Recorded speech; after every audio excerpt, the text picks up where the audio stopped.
slowly, not too broken. I'm just trying to give you something.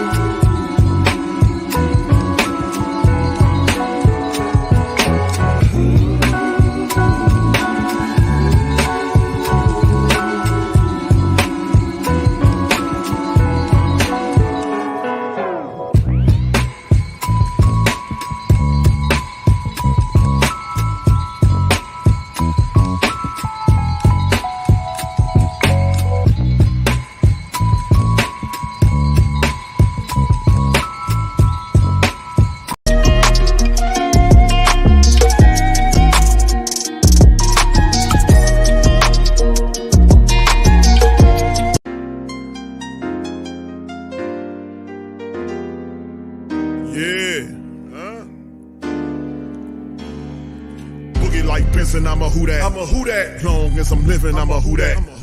Lose or winning, I'm a who that. Sports coma, yeah, this is where we do that. Where we do that, where we do that, where we do that, where we do that, where we do that. Boogie like this, and I'm a who that. I'm a who that. Sports coma, this is where we do that. Where we do that. Welcome, welcome, welcome. Somebody please better help. Running this thing like elf. I thank God every day I'm not a felt. Go to YouTube Live with Big Q and the guys. If you ain't ride or die, the bandwagon get flipped. Been marching in, that was way for the ring. I was yelling out your chain for the championship. Bucking on town, duck down. Falcons pluck, get shut down. Panthers ain't much touchdown. The vision really belong to us now. So much hate on the Saints, you could probably tell. Ever since Bounty Gate hit the NFL, when things seem fishy and you probably smell the crooked referees or Roger Goodell. Yeah, money like this and I'm a who that. Every day I'm living, I'm a who that. Lose or winning, I'm a who that. It's the sports coma, this is where we do that. Where we do that, where we do that, where we do that, where we do that, where we do that. Boogie like this and I'm a who that. It's the sports coma, this is where we do that. You're listening to the Sports Coma with Big Q and the guys on the PRO Media Network.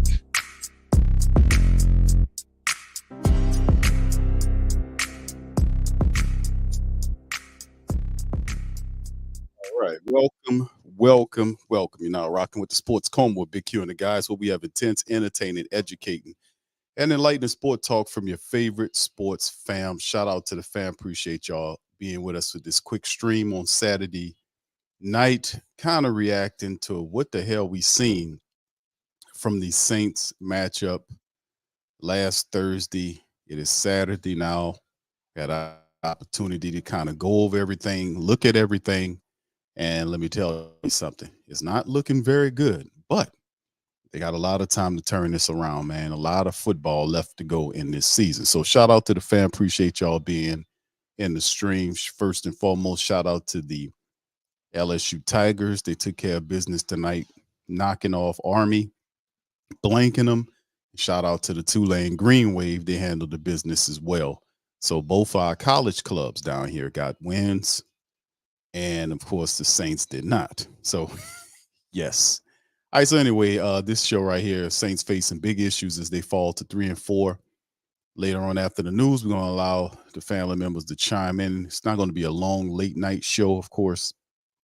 I'm going to let maybe about an hour worth to call in. So if you guys want to pop in, jump out, let somebody else get in there and kind of chime in and get their words in. So shout out to the fam. Appreciate y'all being in the stream. Appreciate you guys. I hope you're having a fantastic weekend thus far. Hope you guys are doing okay. So like I said, we're going to cover this article right here by Niles. And then, of course, we're going to move into the teleconference that Dennis Allen did today, or yesterday, rather. And then, of course, we're going to play something by Peter King. And then after that, we'll take a few therapy calls. Let people kind of get it off the chest. So big ups to the fam. Please feel free to hit the like button, hit the subscribe button, and by all means, feel free to share the show on your social media feed. We up in this thing, man. Shout out to the fam. So let's get right into this article from whodatdaily.com. Saints big bet on Carr, a financial roller coaster ride. And this is kind of based on factors dealing with Carr's contract that now sent. All right, Saints are in a tight spot with Derek Carr, whose performance has left family members questioning the franchise decision to retain him. At the heart of the matter is Carr's weighty contract, which promises him a full guaranteed salary of $30 million for 2024. Further complicating the financial landscape, an additional $10 million is set to become fully guaranteed in 25 if Carr remains with the team in March of 2024. Now, this ties the Saints' hands as trading Carr postseason would still saddle them with a substantial almost $23 million in cap charge for 24. In the attempt to release him before June 1st could burden the Saints with an even heftier almost $53 million, although this could be offset by the $30 million salary. Now, a post June 1st release designation would split the dead charge cap over the couple of years, with over $17 million carried into 25. He should remain in 2024, and Carr's cap, which will stand at almost $36 million. Yet trading Carr presents his own set of challenges. His contract includes a no-trade clause, granting him the power to veto potential trade partners. This stipulation complicates matters, as if the Saints found an interested party, Carr could easily decline if the destination isn't to his liking. And why would any team finalize such a trade if the quarterback isn't vested? Saints therefore face a challenging decision after the 23 season. Releasing Carr prematurely could severely disrupt the financial plans for 24 and 25. And it's a stark contrast to the situation the Raiders found themselves in back in 22. Despite the inking a widely publicized 3-year, $121.5 million contract with Carr, the Raiders had an exit strategy after just 1 year, which they promptly exercised. So it kind of left us on the hook right there. But the reality is, as we see it, I don't, in just my perspective on the matter, and I'm going to say this, and my family members can say what they're going to say. And I'm going to show you this article right here from Sports Skeeter. And I was looking around to see if I can uncover any details about Dennis Allen's salary. And I don't know where these people got it from because it's still unofficial.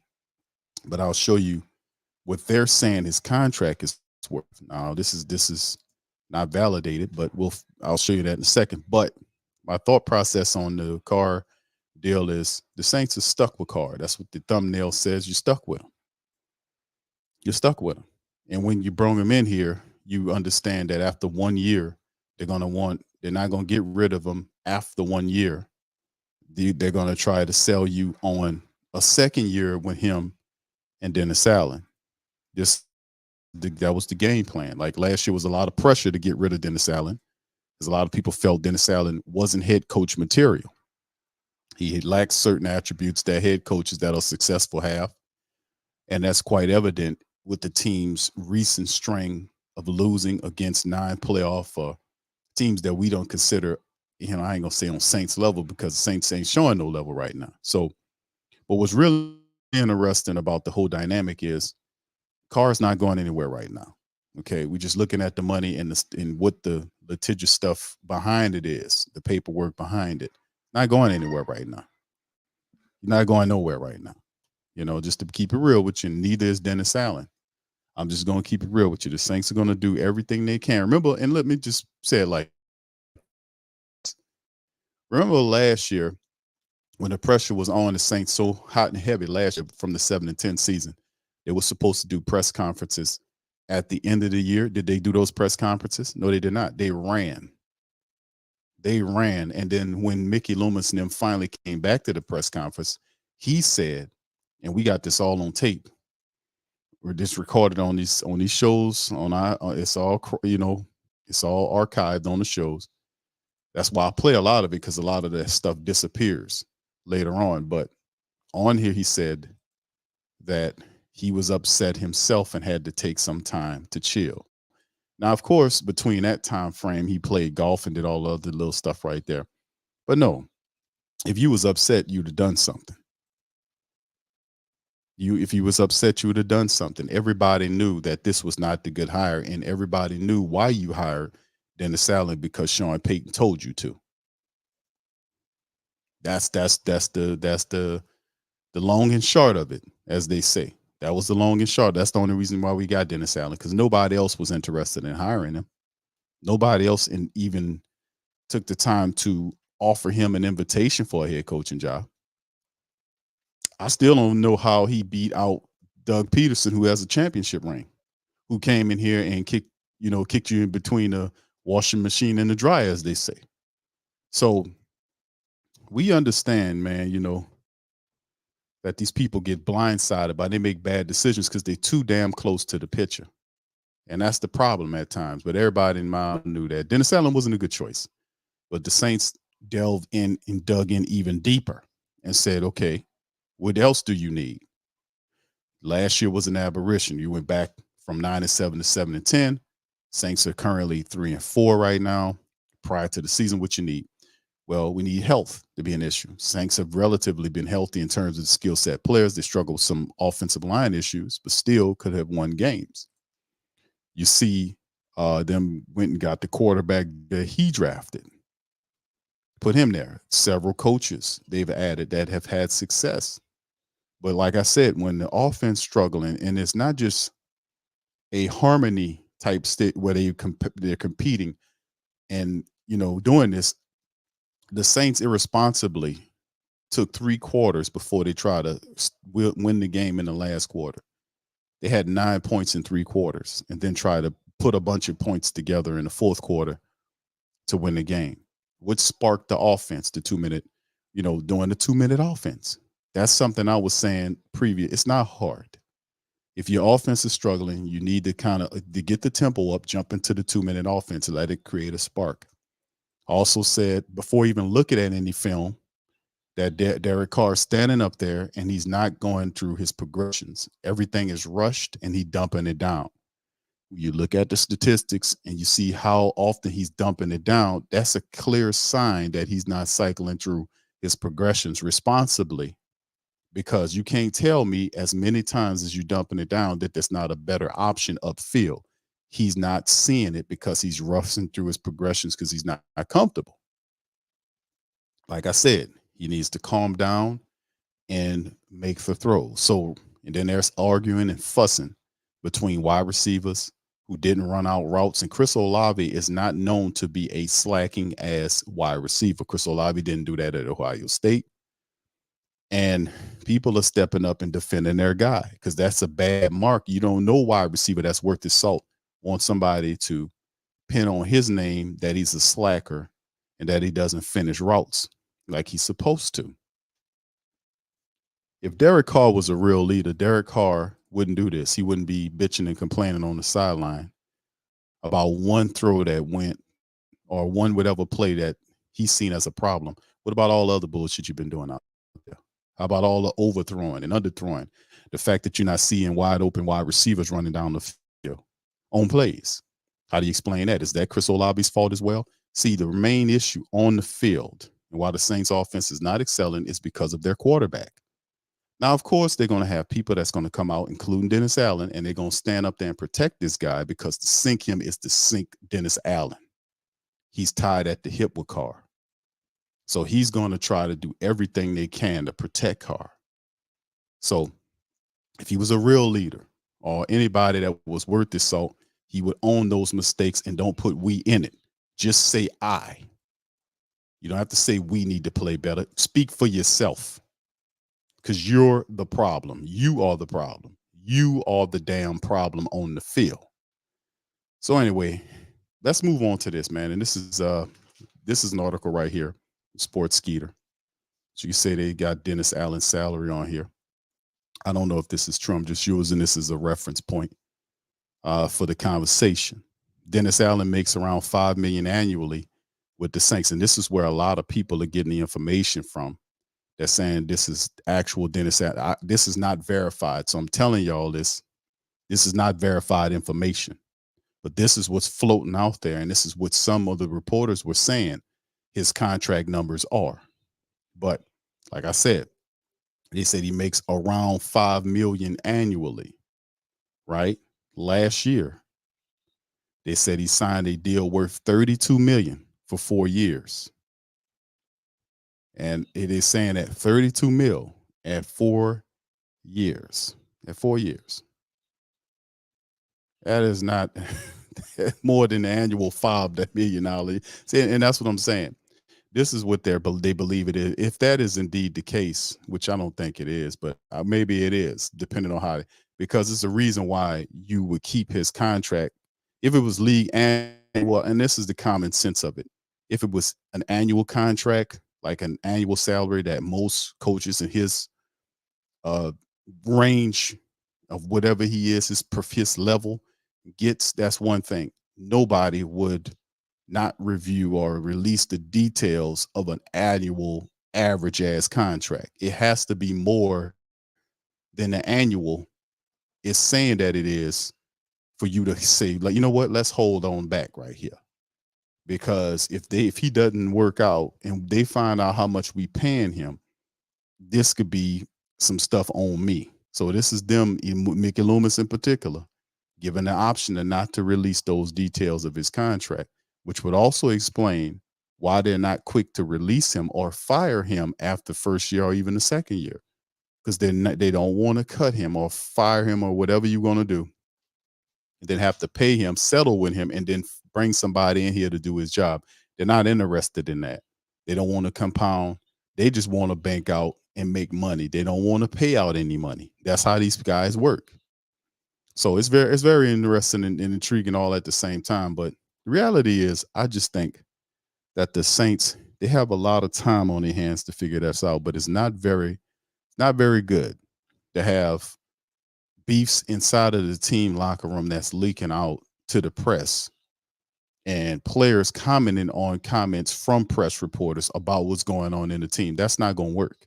And see, listen, history repeats itself. This was a similar situation, similar, not exactly the same than what the whole scandal that happened with Jameis Winston, when Jameis was complaining about not getting an opportunity to play and said Dennis Allen lied to him. Well, what happened to Jameis for the rest of the year when he was healthy after he came back from the injury and wasn't on the injury list anymore? He never seen the field for the rest of that year. And I told family members, I said, that's because that's Dennis Allen. I told y'all when that happened, I said, he's a petty dude. He won't apologize for what he did. He's just going to simply look opposite the way of Jameis and let him sit there for the whole damn year on the bench. And that's exactly what he did. That's a weird way. And they finally settled that off ultimately during the season, before the season started. They worked it out and came back to the team. But like I said, it's certain characteristics as a head coach this man lacks. Obviously, he's not being a person that is controlling the flow, not controlling the flow of information, but, letting players that need to know, listen, fam, let's just keep this in here. And star players like an Elvin Kamara or Michael Thomas, or really good players like a Chris Olave and all these guys, you see them out there performing. You see them out there doing the best they could do, and they end up losing because a lot of these guys come from winning. They're not used to all this losing ass stuff. So there's a bit of frustration. But I'm going to tell you what I don't like. On the field, I don't like how Carr's handling all of this. I don't like the fact that he's yelling at Carmichael when he the one stinking it up out there. Carmichael ain't the one that's not going through your progressions for you to see who is open. He's not the one. Carmichael is not the one that's causing you to underthrow wide receivers. Carmichael is not the one that's doing that to you. He has to take onus of this, and he has to take it. And it's very upsetting to me to see him being petulant like this, running around cussing, fussing at Pete Carmichael, pointing at Chris Olave, and keeping up this foolishness about who did what and where, and talking about one damn bad play when there's several plays that this guy is missing on the field all around him. Making these weird gestures, not staying composed. And I said during the game, this guy need to get under control, man. He's fussing and pointing like he got something going on. Joe Montana didn't even do that, man. And Joe Montana had it together. You got to poise yourself if you're going to lead people. And the offense is behaving just like him. It's erratic, it's crazy. And when he does shit like that, when it ends up happening is people start losing respect for him. You got to take responsibility for your own shitty actions, not these other guys. Because you the one that have the ball more than anybody. You touch the ball every play, offensively speaking. You are the difference maker. you have the ability to go to the right person. You touch that ball more than anybody out there, more than anybody, even Alvin. He touches the ball more than anybody. So he's the key to this. If he stinks and he's not seeing things the proper way, then the Saints offense is going to stink. You know, he's king check down. That's what he is because he's nervous. He's not fluidly going through. I ain't have to look at the all 22 to see that. I was looking at it on television. I said, this guy is not even, I said it during the play-by-plays. I said, this guy is not organically or fluidly going through his progressions. He looks left and then right, looks right quickly and then jerks back and goes to the check down. You know, so it's like he's not comfortable back there. And right, and it's a lot of doubt in this game. He's not very confident. If you read his body language, the dude is not very confident back there. And that's what people are picking up on. Anyway, talking about inconsistent and not knowing what the hell he's doing. Here's your head coach, Dennis Allen. We're going to react to what he said, some of it for the press conference. And we're going to play a snippet of what Peter King and Mike Floria from, I forgot his show, was saying about Derek Carr and the Saints offense. But here's Dennis Allen from the conference from yesterday. Here we go. What did you thought about what kind of your evaluation of how Derek Carr played last night? Yeah, look, I think it was much like, I said last night. I think there were some really good things that he did, and yet I thought there was a couple of plays that all of us would like to have back. So I think that's a microcosm of, where we're kind of at as a football team. We've got to be able to be, like I said last night, more consistent. And, until we do, we're going to have a lot of the ups and downs that we've been seeing. It's been drawing a lot of attention. The go route down the right sideline on a third down from Derek to Chris. Can you tell us a little bit about what y'all saw on the tape from rewatching that one? Well, look, we felt like there was a matchup there. Are you talking about the deep ball that kind of went out of bounds? Is that the one you're talking about, or you're talking about? Yeah. Look, I mean, that's one of those where Chris has really kind of got what's kind of referred to as a bus ticket release, which means he's got a must outside release. Take off and try to clear the defense out. Derek thought there was a good chance to get a one-on-one shot with him on the outside lanes, which, in our league, if you get a chance to, get a good player in a one-on-one matchup, that's what a lot of this league is about.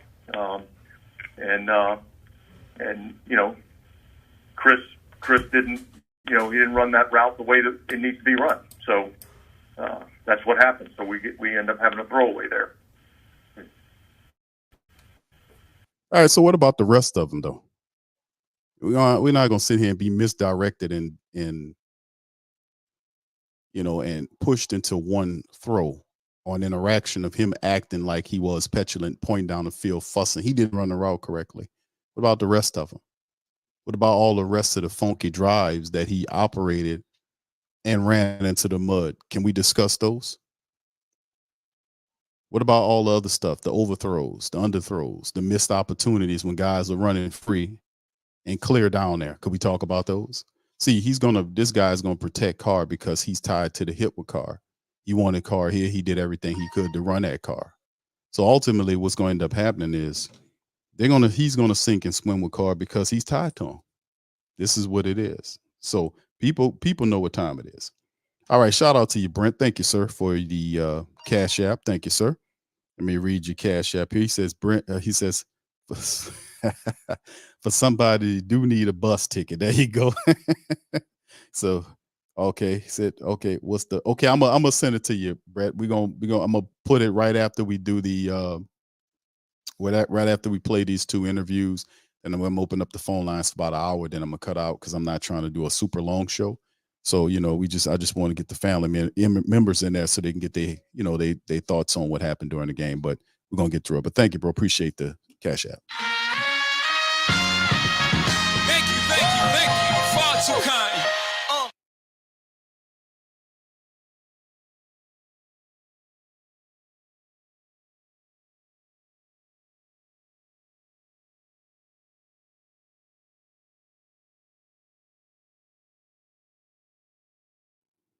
All right, hold on, fam. Let me get it.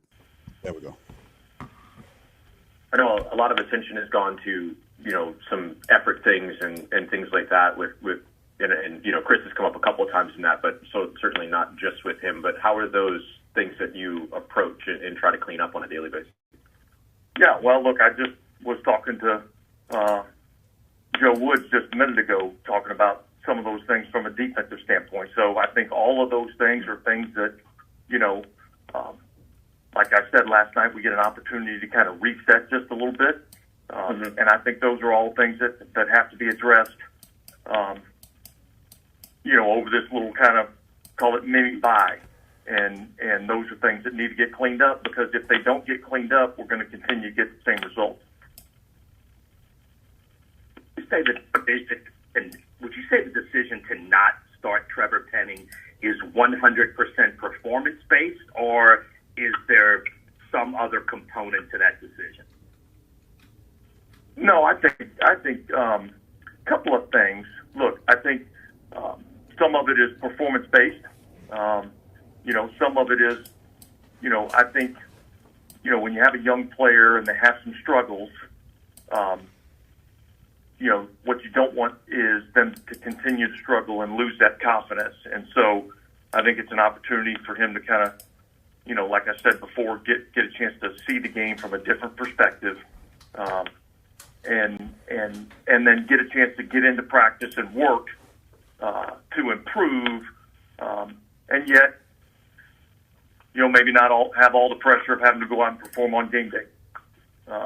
And so that's kind of where we're at with Trevor. Dennis, will you follow the exact same schedule that you followed on mini buys in the past, or will you guys spend more time kind of reviewing and working on fixes and being in the offices than usual?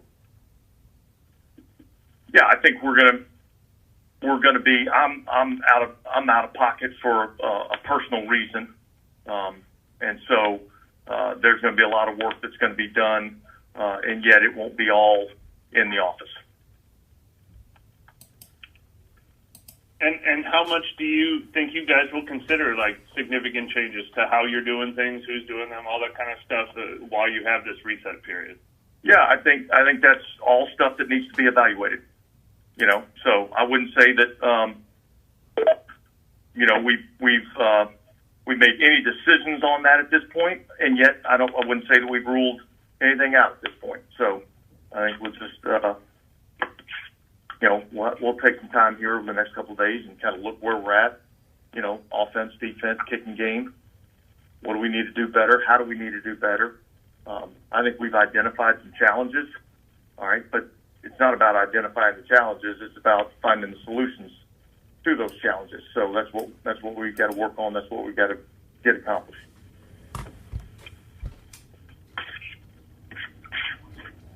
DA, on the broadcast coming out of halftime, it's when you were kind of doing that sideline interview, it was a comment about Roderick Curry giving kind of this halftime speech. Is that a usual thing, or how does that work? Is that no? I think that was RC in the moment, feeling like it's easy for people to think, well, it's not. I'm not. It's not me. And yet, RC stepped up and said, you know what? Yeah, all of us. It's all of us. So step up and do your job. And so it was good.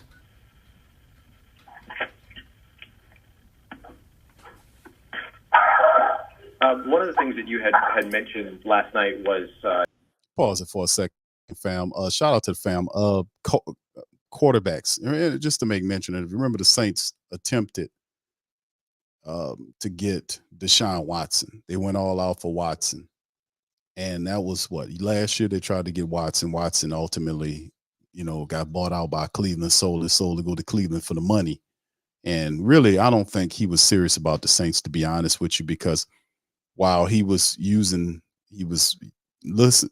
the Saints offer, he was secretly behind the scenes communicating with Atlanta to get Atlanta to bring certain people to their team, then he would join the team. He was trying to use the Saints as leverage to go back to Atlanta. So I don't think Deshaun Watson ever was a serious candidate in his mind to the Saints.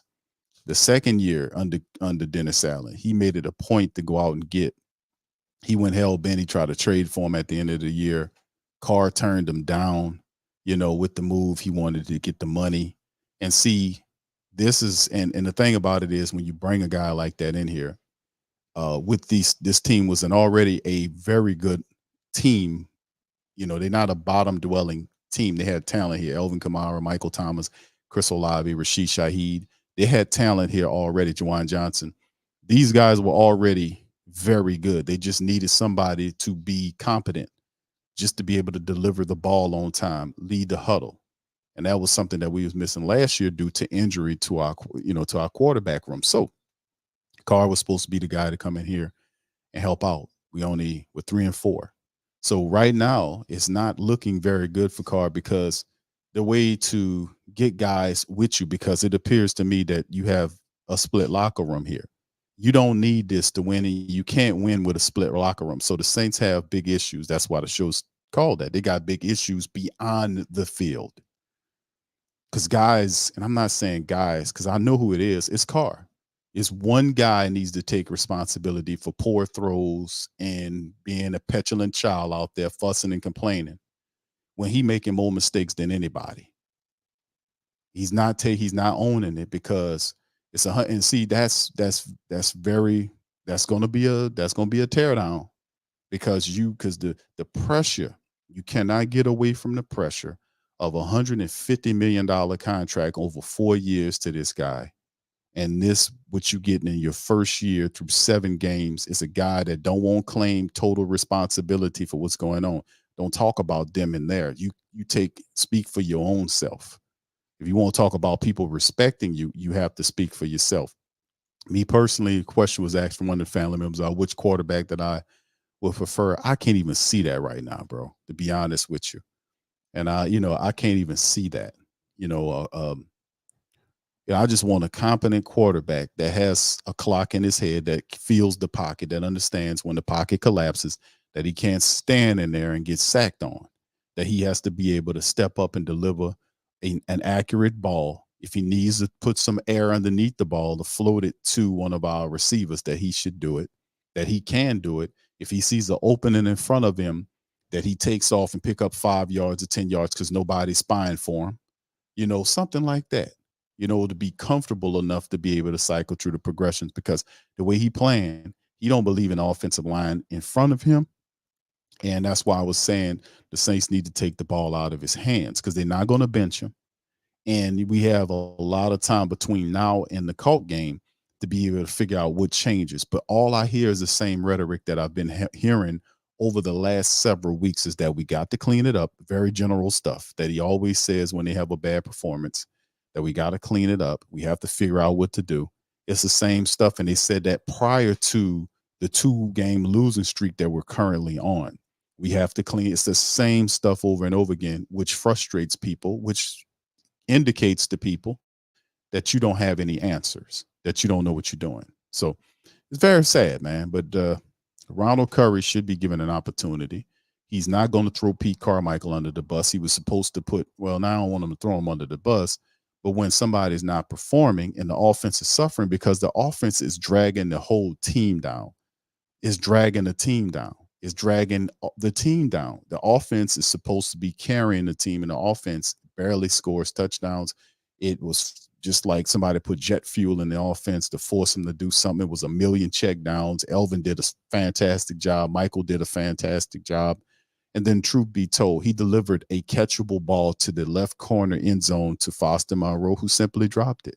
It was not ideal, but he put 2 hands on it. The man dropped it. If he had to lay out to catch it and drag his feet, whatever, you're getting paid to catch it.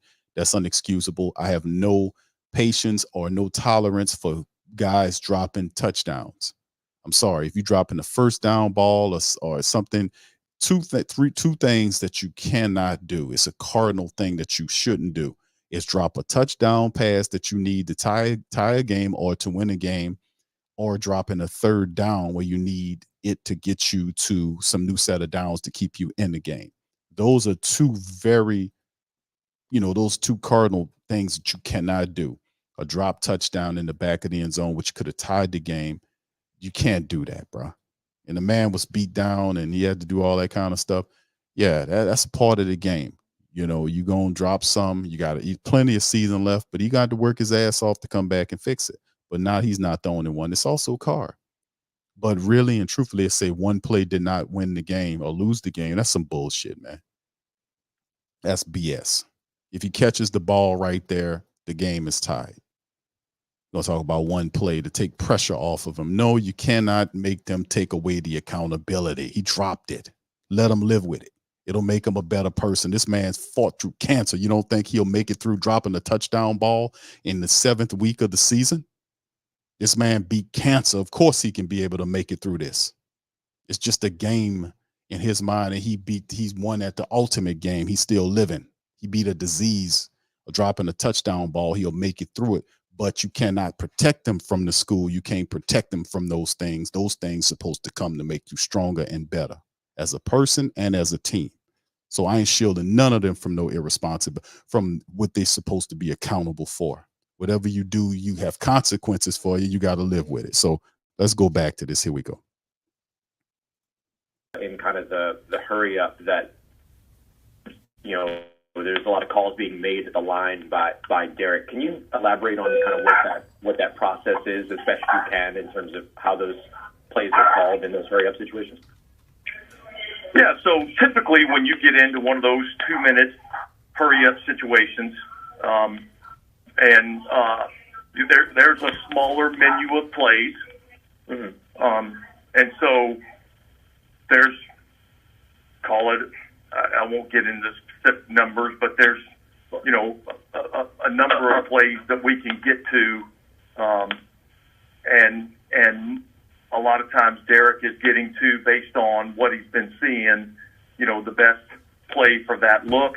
And at the same time, there's communication coming in for Pete on the sideline. Hey, you might want to get to this, or you might want to get to that. So he's giving him some menu options. And I would say that that's extremely common, in our league for that type of, when you're in those situations and you're going up tempo like that. I think we saw the hurry up really picked up the tempo of the offense and even the productivity of the offense. There's no question. I felt like that was, something that jump started the offense a little bit. We kind of got going there, and I think obviously that's something that maybe that's something that can benefit us as we continue to go through this season. There's a lot of time for us to continue to work to get better. I mean, we're 7 games into the season, so we're not even at the halfway point, and yet we know that we've got to play better.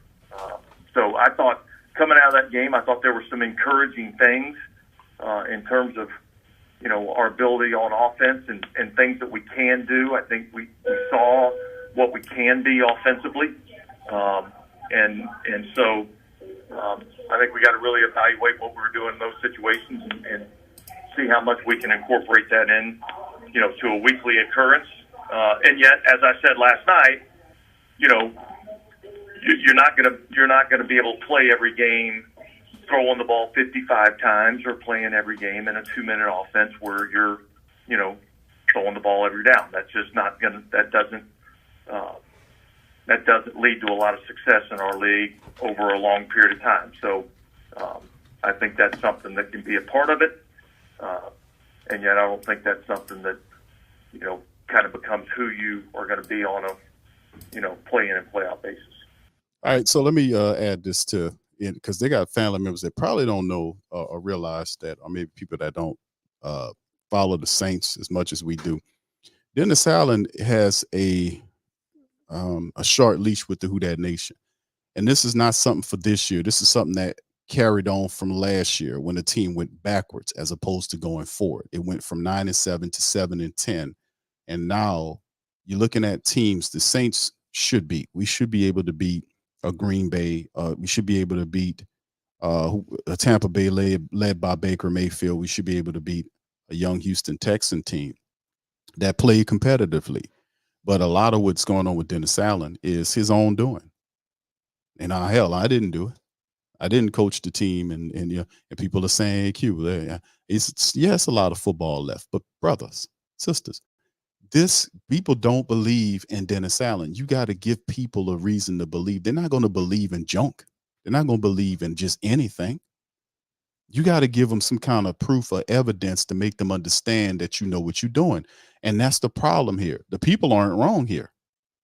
I've never listened in a long time since me been doing this show for a decade. I've never seen the family members and the media lined up in a line like this. They all are in point on code with each other, saying y'all are right, and they all in the straight line with the team. I've not seen that before. Even last year and years before, there'll be like a line or several of them that'll be saying, oh, we need this, that, and the third, and this. And that line retreated last year when they seen how the team was ran, because they have eyes and they understand when you know what a leader is. They know what a leader is. Everybody know what a leader is. You know what a competent leader is, and people that know what they're doing, that's poised, to have a game plan. You can see it and feel it, to know what's going on, and so on and so forth. You know that. And he has to give the family members a reason to believe. That's just what it is. They're not going to believe in junk and lies to be let down week after week. No. Enough is enough on that. So he has to show and prove, and stop saying the same stuff over and over, because that's indicating that you don't have any answers if you're saying the same regurgitated commentary every week that you lose games that you should have won. It's just crazy, man. But I just wanted to throw that in there with him. And I'm going to play a little bit of this, then I'm going to jump to what Peter Kingdom was saying about it. Here we go. So if you find something in a hurry up like that, there are elements of that are transferable to a standard tempo that you can that you feel you can replicate. Is that right, or does that only apply to the hurry up situation? Well, yeah. I mean, there's some things that can apply to that. I think also one of the things that you see when you go fast, offensively, it limits what you can do, and yet I also think it limits a little bit in terms of what the defense can do. Sometimes you don't see as many, exotic looks and things of that nature. So, but I think that's a balance, in your offense where you can incorporate some of that, and yet not be that way all the time. Thank you. Dennis, what is your impression of where Chris Olave is at in his development? Since that one play was obviously heavily scrutinized, but a few things have been scrutinized with him from the outside looking in, I guess. Yeah, look, I think there's a lot of good things that I see him doing, and I would say I keep coming back to this. I just think it's the inconsistency with which we are operating. There's obvious, shots of guys that are doing it right, and when they do, it looks really good. It's efficient. It's effective. And then there's plays where, it's not efficient and effective, and it's not being done exactly the way that we need it to be done. And so that's what has to be cleaned up. Is it unusual to see this happening in a player's second year, or were there elements of this that had to be managed during his rookie? I think not when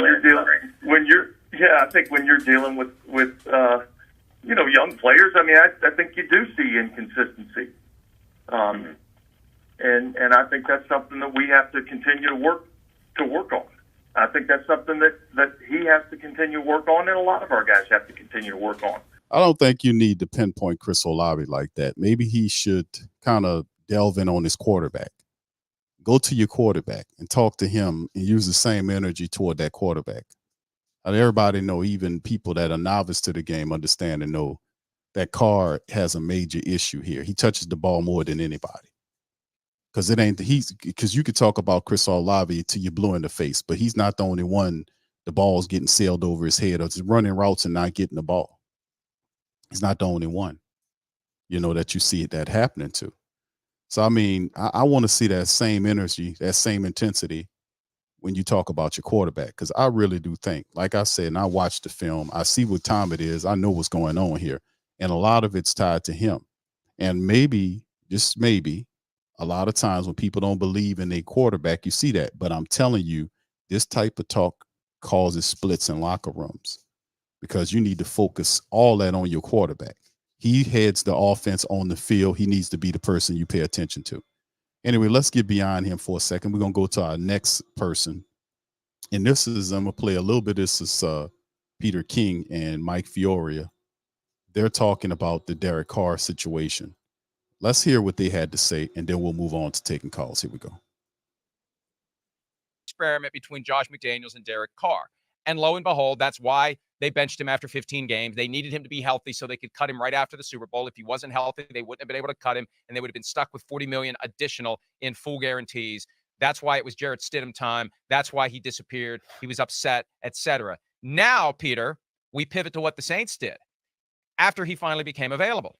The Saints are stuck. Now, they don't have to play him, but they're stuck through 2024, $70 million over 2 years minimum. And there's guarantees that go into the third year that they would have to hope that someone will sign him and they'll get an offset, another $10 million. So they made a real commitment. They didn't do a one-year experiment, even though it very much feels like an experiment, as you said earlier. They're stuck financially. Doesn't mean they have to play him. Doesn't mean they can't draft somebody or go with someone else. But financially, they're in a tough spot. Unless they could trade him in the offseason, I don't know who you trade that contract to when you look at the film that he's generating. And there's nothing wrong with saying a guy is kind of as good as he's ever going to be. I say it about Kirk Cousins. Like, after how many years does a guy have to play before that's where he is? He's got his plateau. He's who he is. He'll win some games. He'll lose some games. He'll make some throws. He'll make some mistakes. He'll show up sometimes, and sometimes he won't. And, every team needs a starting quarterback, and there aren't 32 franchise quarterbacks. And there are middle of the pack, lower of the pack guys, and Derek Carr has been a fringe top 20 guy in my mind for a long time. Now, sometimes his numbers will put him fringe top 10, but compiling numbers is one thing. Compiling wins, showing up in big spots is another. And it's something that, frankly, and with all due respect, and he can't block me on Twitter because he already has, he just hasn't shown up on a sufficiently regular basis. Peter, if he was capable of it, he'd still be the quarterback of the Raiders. I mean, it's Mike, I was in Henderson, Nevada last year in July at the start of training camp, and Josh McDaniels allowed me to sit in on a post-practice meeting with Derek Carr. And what they were doing is, because Derek Carr was kind of the coach on the field, because it was a new offense for everybody, they were just going through some of the questions and some of the nuances of the offense. It took about a half hour. They did it every day after practice. And I mean, I said, man, these guys are totally on the same page. They have a clear understanding, and McDaniels was empowering Derek Carr to go in and to say X, Y, and Z to his tight end or to his running back about how to run a specific route and how precise to make this cut and all this stuff. And so I walked away from there and say, man, this is going to be a good marriage. And I think that what happens when things don't go well as a team, it probably is on both sides. I think clearly it's on both sides, but I do think that there was a higher degree of optimism in Derek Carr's ability to, process information very quickly, to make the throw absolutely on time, and to be able to run a precision offense, kind of the way Tom Brady ran it in New England. And you never had to worry about any of that stuff with Tom Brady. But it appears, watching Derek Carr over the last year and a half, you really have to worry about it with Derek Carr. So, look, again, I'm not trying to, rain on everybody's parade. It's not over for the Saints. Clearly, it's not a great division. And so, I mean, they've got a chance to scratch out some wins and all that. But I'm just saying, this does not appear to be the quarterback you're going to build this team around for the next 5 years. There's another angle that I want to. All right. So that's Peter King, man, talking. It doesn't appear. We still got a lot of time, but it's 7 games in. But let me tell you something. It could be a long season if they don't fix the locker room. These guys this type of talk that we've seen from the Saints in the infighting between guys running routes versus the guys doing it. And in my estimation, I've seen more errors from the quarterback than I've seen from any of our wide receivers, to be honest with you. But just be honest with you, the film backs me up on that. So the reference for him not taking credit or blame, when he does, he says we. It's a difference. It hits different when you're saying we versus I. There's no bigger I or person on the team, offensively speaking, than a quarterback. If the quarterback doesn't execute, there's an issue there. I mean, that's the reality, is that there's an issue there. Peter King's looking sadly about it, but I know Mike Florio doesn't like him at all. And Derek Carr is I don't like what he's doing. I don't like the fact that how he's conducting himself, the fussing and complaining and pointing, cussed out Carmichael, or, yelled at him, then apologize. You can't be yelling if you yelling and fussing consistently through games and then apologizing, man, that loses weight. You're viewed as a hothead. You're viewed as petulant. You're viewed as a lot of negative things, to be honest with you. So it gets to a point in time when people have to realize, like, okay, we got to turn around and get this stuff together. Whether or not they'll do it, we'll see, man, because it's up to Dennis Allen, man. And to me, Dennis Allen is not a leader. Dennis Allen doesn't have an experience as a winning head coach. He has prior head experience from being a losing head coach and being here with probably his best team that he's ever coached, and took a very good team and made him a 7-win team. Blew several opportunities last year to do things. He could have changed some things around, just set on it. And that's the thing. He doesn't have the vision. And we've not disparaging the guy, casting doubt on him or down on him. I'm speaking facts. He doesn't have the attributes that you're looking for to be able to make these type of changes. He doesn't have the guts to be able to make the changes. The Pete Carmichael thing should have been made. The change should have been made, at least at the very simple, around the Curry, the change or call plays more to see if the offense would change around him. That hasn't been done yet. Why? Why hasn't that been done yet? And that's what I'm saying. A coach that understands he's still under the mind frame that, hey, man, we 3-4. The season ain't over with. And then he doesn't see the dangers in saying that you're 3-4 when you're not supposed to be 3-4. See, that's the point. I don't care whether or not the NFC South they consider as a bad division, right? It don't matter if you consider that, or the fact that you consider the fact that you're 3-4 and they got plenty of games left. Yeah, they got plenty of games left. Yeah, this is true.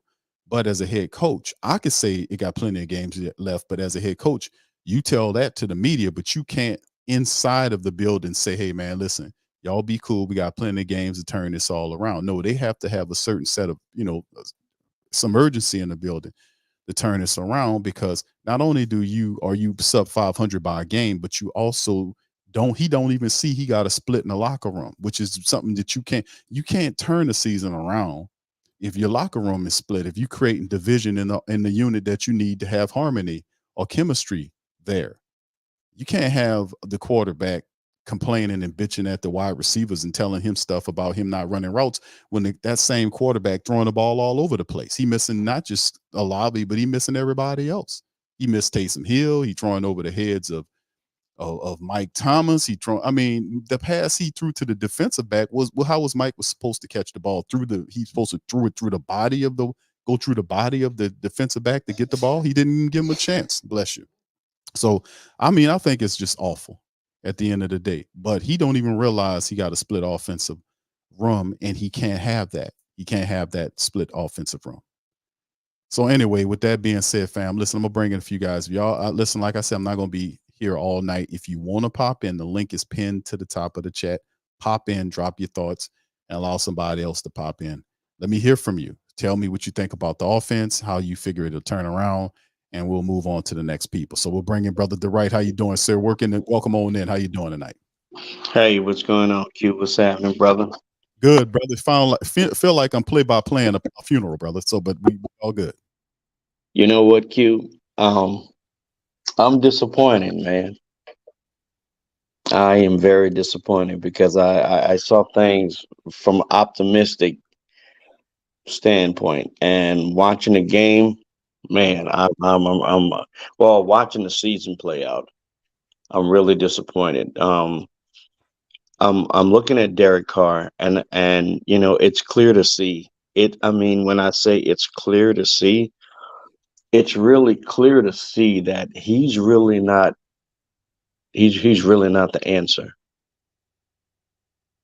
There is no way you can give a person this many weapons, man, this many opportunities, and this guy. And I always, I'm not a media type guy. I'm one of those. I'm from Missouri. Show me.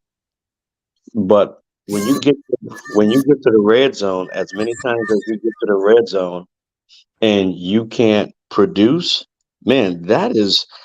And the first 2 or 3 games, I was like, well, the windows get smaller when you get to the end zone. But it is obvious, bro, that he doesn't have the capabilities to do it. And when you go back and you look at the film, and when you go back and you look at things, you really realize, dude, you got people open.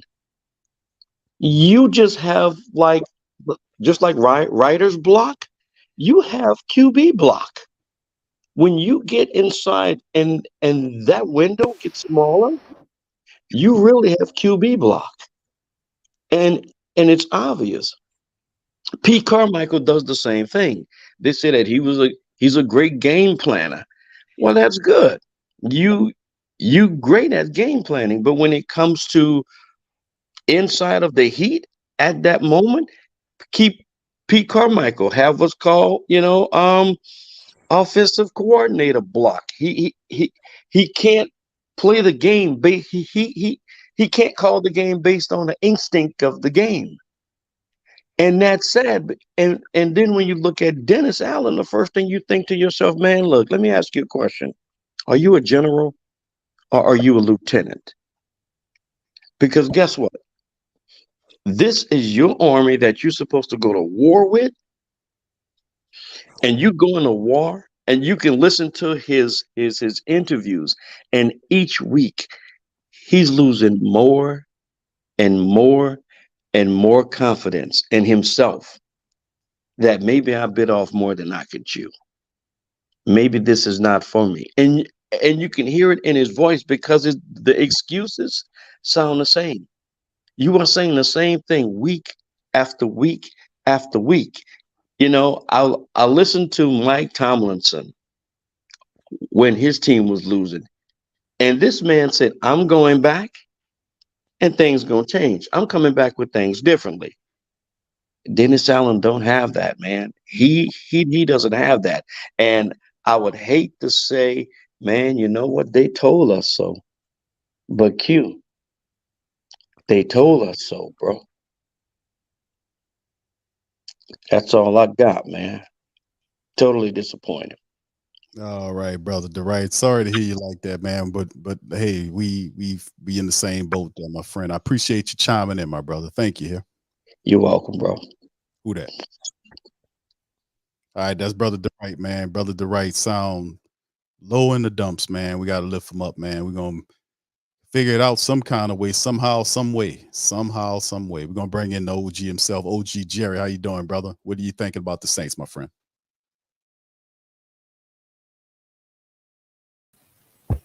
Hey, what's up, Big Q? How you doing, bro? How you been? Doing great. How about you? Oh, brother, dealing with it, man. Dealing with what's going on. What you think about it, OG? What your feelings on it, bro? To tell you the truth, Big Q, after what I saw Thursday night, I'm right there with DeWright. I was really, really not pleased for what I saw. Straight up. And Who Dat Nation, if y'all heard the boos loud and clear from the Who Dat Nation in that dome, y'all know, they know. I don't think we're ready for this, bruh. We are sitting here 3-4, and the next 3 games before the bye week, it's not going to get any easier. Even if Anthony Richardson is out for the year with the Colts, we still might lose. Even though the Chicago Bears is having a bad season with Justin Fields, we might lose that one. Going up to Minnesota to face the Vikings with Kirk Cousins, we might lose up there too. You never know what's going to You never know what's going to happen these next 3 weeks, Q. But I'm telling you right now, it's not going to get any easier. I'm just going to come right out the get-go. Until this team finally wake up and show me what they're capable of. That part right there. Well, on the real, this team got to get it together. I'm tired of seeing the same thing every week. And Who Dat Nation in the chat, I know y'all see the same thing yourself every week, and it's not going to get any better. I'm telling you right now. Yeah, OG, man, listen, like I said, it's a lot of football left, and it's up to Dennis Allen to kind of make these changes to the offense. And I think eventually pressure will force them to do that because the pressure's high, man. A lot of people don't see that this been going on for, man, this happened since last year. The pressure hadn't subsided, so they're thinking it's like from last year, then it's a cutoff point, and then they get a new leash for this year. We being patient to a fault, but everybody realized that a lot of the losses that occurred was due to the fact that the Saints simply are not playing up to the level that we expect them. This is a very expensive offense. Mickey came out and he talked about exactly doing his thing, talking and asking for patience. We don't want to hear that. We need you to go and tell Dennis Allen to make changes to the offense now. We need that change right now. We can't wait another 2 weeks or so. Like you said, that is definitely something that needs to happen. But go ahead, OG, give me your closing thought, bro, before I move on to the next caller. My closing thoughts, Big Q. It's just my address. I've been hearing people talking about Chris Olave. And I heard it from Bob Rose. I heard it from the Boot Tragedies. I heard it from this guy and that guy. But I'm gonna give you my message to Chris Olave. Now, Chris Olave, if you're listening, hear me out. This is a Saints fan from Mississippi, and we was happy about a year ago when we drafted you, and you had an amazing rookie year last year. This is your second year. But I've been hearing lately that things don't want to go your way. I understand that, but bruh, you gotta stop all this bitching and moaning and play like a real wide receiver. Time out for all that, bruh. We sitting here 3 and 4, and you one of the best receivers that we got on this team, and you want to go around here act a damn fool. Come on now, bruh. Wake up. That's all I got. All right. Thank you, OG. Appreciate you as always, my brother. You have a good night here. Thank you. You too, Big Q. Who that? Who that? All right. That's the OG, man. Thank you, OG. Always coming in with the passion. All right. We got Curl, Jasper, and Brother Brent chiming in next. If you want to pop in, family, please feel free to hit. The link is pinned to the top of the chat. Just pop in. Give us a word. Let us know how you feel about the team. Let us know if you think the Saints will turn it around. What do they need to do to turn it around, realistically speaking? I know y'all want to fire P. Carmichael, fire Dennis Allen, get rid of Carr. That won't happen, fam. So around that, what would we need to do to kind of fix things? Brother Curl, welcome to the show. How you doing? Hey, Big Q, what's going on? Doing good, my friend. What do you think about the Saints, man? Well, I've been a fan since I was a kid, going on over 30 years at this point, and honestly, this is the saddest I've ever seen. Well, this is the angriest I think I've ever seen the fan base, and that is really saying something, because I mean, this team has been in some really sad states, but I think this is the saddest because there's so much talent that we have that's just not being utilized, and it all comes down to the fact that we got essentially like an unholy trinity. We got a coach that's really a substitute teacher. We got an OC that can't play call himself out of a paper bag, and we got a QB that, from what I can tell from the last game, he looks like he's forgotten how to play football. Like, not just bad. Like, he looks like he has fundamentally regressed to being like he just came into the league. Like, I was looking at the footage. I was looking at the tape from a lot of these channels, like Boot Tragedies and the QB School, and I'm just looking at this guy like he's not making all his reads. He's missing receivers out of wide open. Like, it's just basic stuff. He's holding on to the ball too long. It's unacceptable. I was really optimistic about this team going in. I didn't agree with the Carr signing, but I was optimistic. I wish we had blown it up, but I was like, you know what? Well, we do have a lot of talent left. Let's see what we can do. And it's blown up in our face. I think that this is going to be a very rough period of time. Because Carr, like you said, Carr and DA, they're joined at the hip. They're going to be defending each other. I guarantee the locker room isn't good. I can almost assume the locker room's not doing good right now. Because, I mean, they know, the players know what's going on. Like, they know that Carr doesn't have any right to be yelling at Olave like he is. Like, it's a disaster. There's no other way to put it. Yeah, I agree. I think he doesn't have a right to yell at Pete Carmichael or Chris Olave. I think that's totally you. I mean, these guys they know the system better than he does. So this is the real weird part about it is Carmichael had 20 years in the system. You have Chris Olave's been here the last couple of years, so he knows more about the system. Everybody there knows more, Juwan Johnson, they're all the people that he's relying on, Alvin Kamara and all of them know the system better than him. And how dare he do that, fuss and complain at wide receivers and Olave's no slouch here. He's arguably the best wide receiver we had here. So, I mean, I would say he probably, when Michael Thomas getting a little old and coming back from injury, Chris Olave is obviously the best wide out that we have here. So for him to do that is totally not the right move.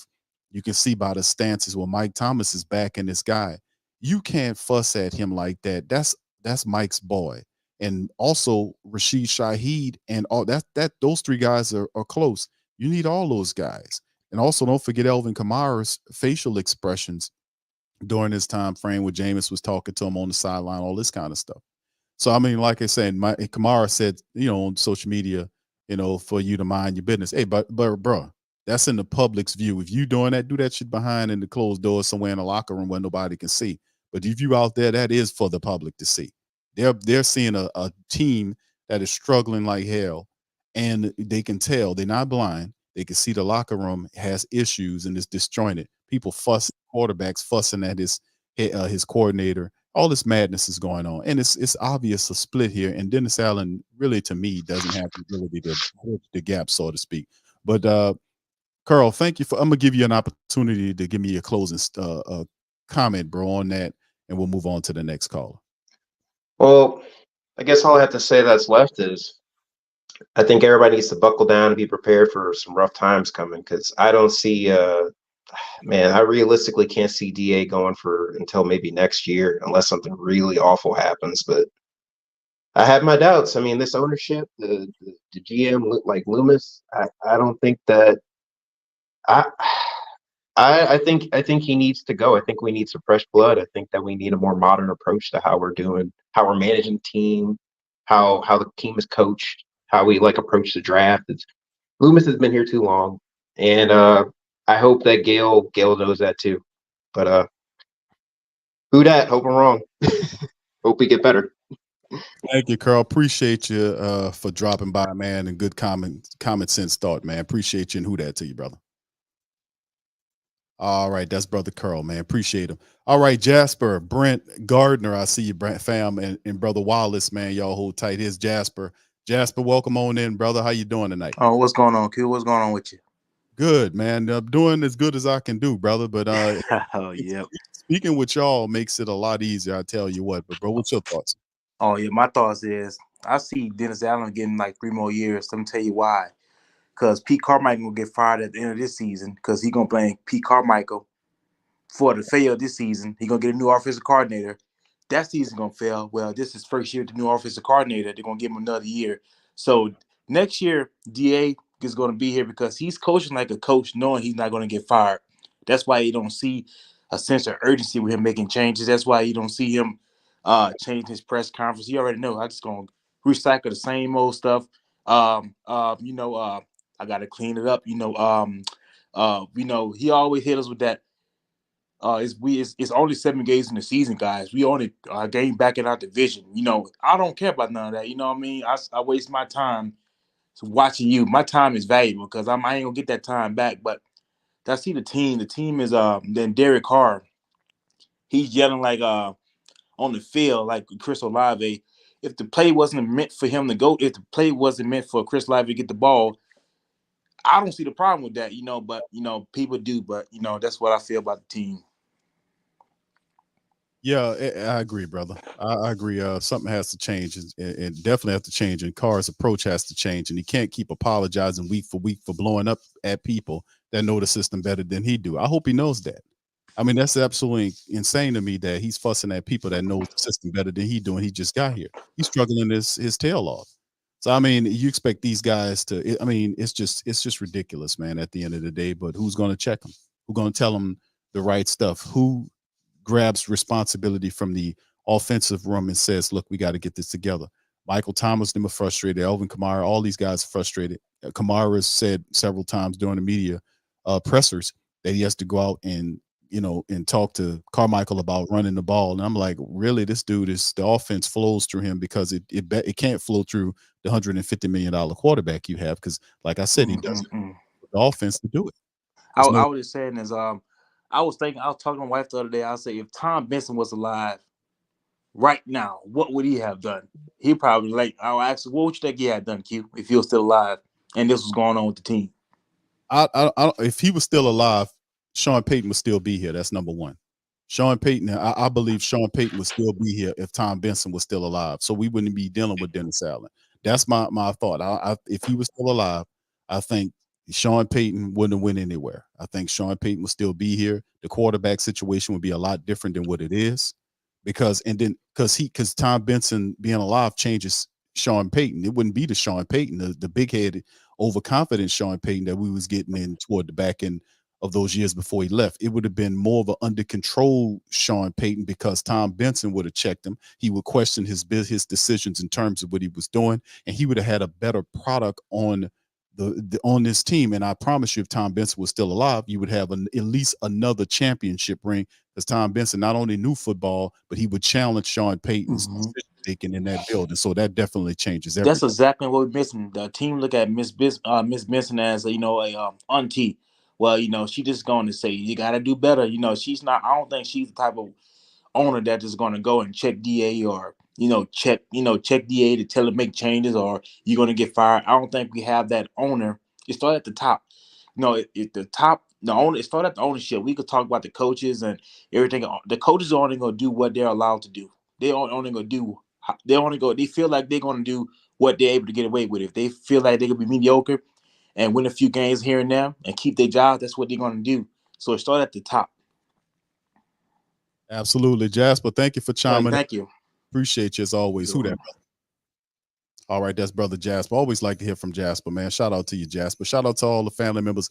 Y'all hit the like button. If y'all in the stream, hit the like button. Feel free to smash the like button. Hit the share button. Share the show on your social media feed. And also, please like the stream. Help us out. Even though the Saints is thinking, we in here putting in work and we trying to get some therapy going on here. If y'all won't pop on the show like some of the other fantastic callers that we have, the diehards, the link is in the description section below. Okay, here, it's in the chat, actually. So, all right, we're going to bring in Brent. How you doing, Brent? Welcome to the stream, bro. How you feeling? Good, man. Can you hear me all right? Oh, yeah, perfectly, my friend. Right, cool, man. Yeah, thank you for the show. I've been tuning in since most of last season, and I live in California now. I'm not back home in the swamps, and it's wonderful to hear the stream every Sunday. And even if I'm tuning into the game, which most of the time I am, I still crank the volume up on the stream versus the TV. So thank you for the logic you spit for us and the Who Dat Nation and what you put into it, man. We appreciate it. Appreciate you, Brent, for my friend. Thank you, man. And what do you think about the black and gold, my friend? What do we need to do here?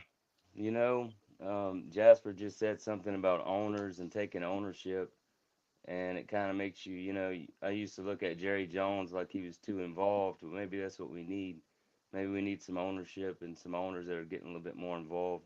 I don't think maybe it is the root of the problem. I don't know that it is, but um, someone else said the other day, we're a 3-4 team, and that's exactly what we are, a 3-4 team. So our record shows who we are, and that's what we've made, and I think that's it. I mean, here we are, we're beating our heads against the wall. We're wanting Derek Carr to be smarter than what he is. We want him to be more intelligent than who he is. He is who he is. I don't know. We can all improve and change, no matter how old or young we are. I believe that, but you have to want to. You have to expect it. And you listen to Da, you listen to Carr, you listen to them speak, and what do they expect?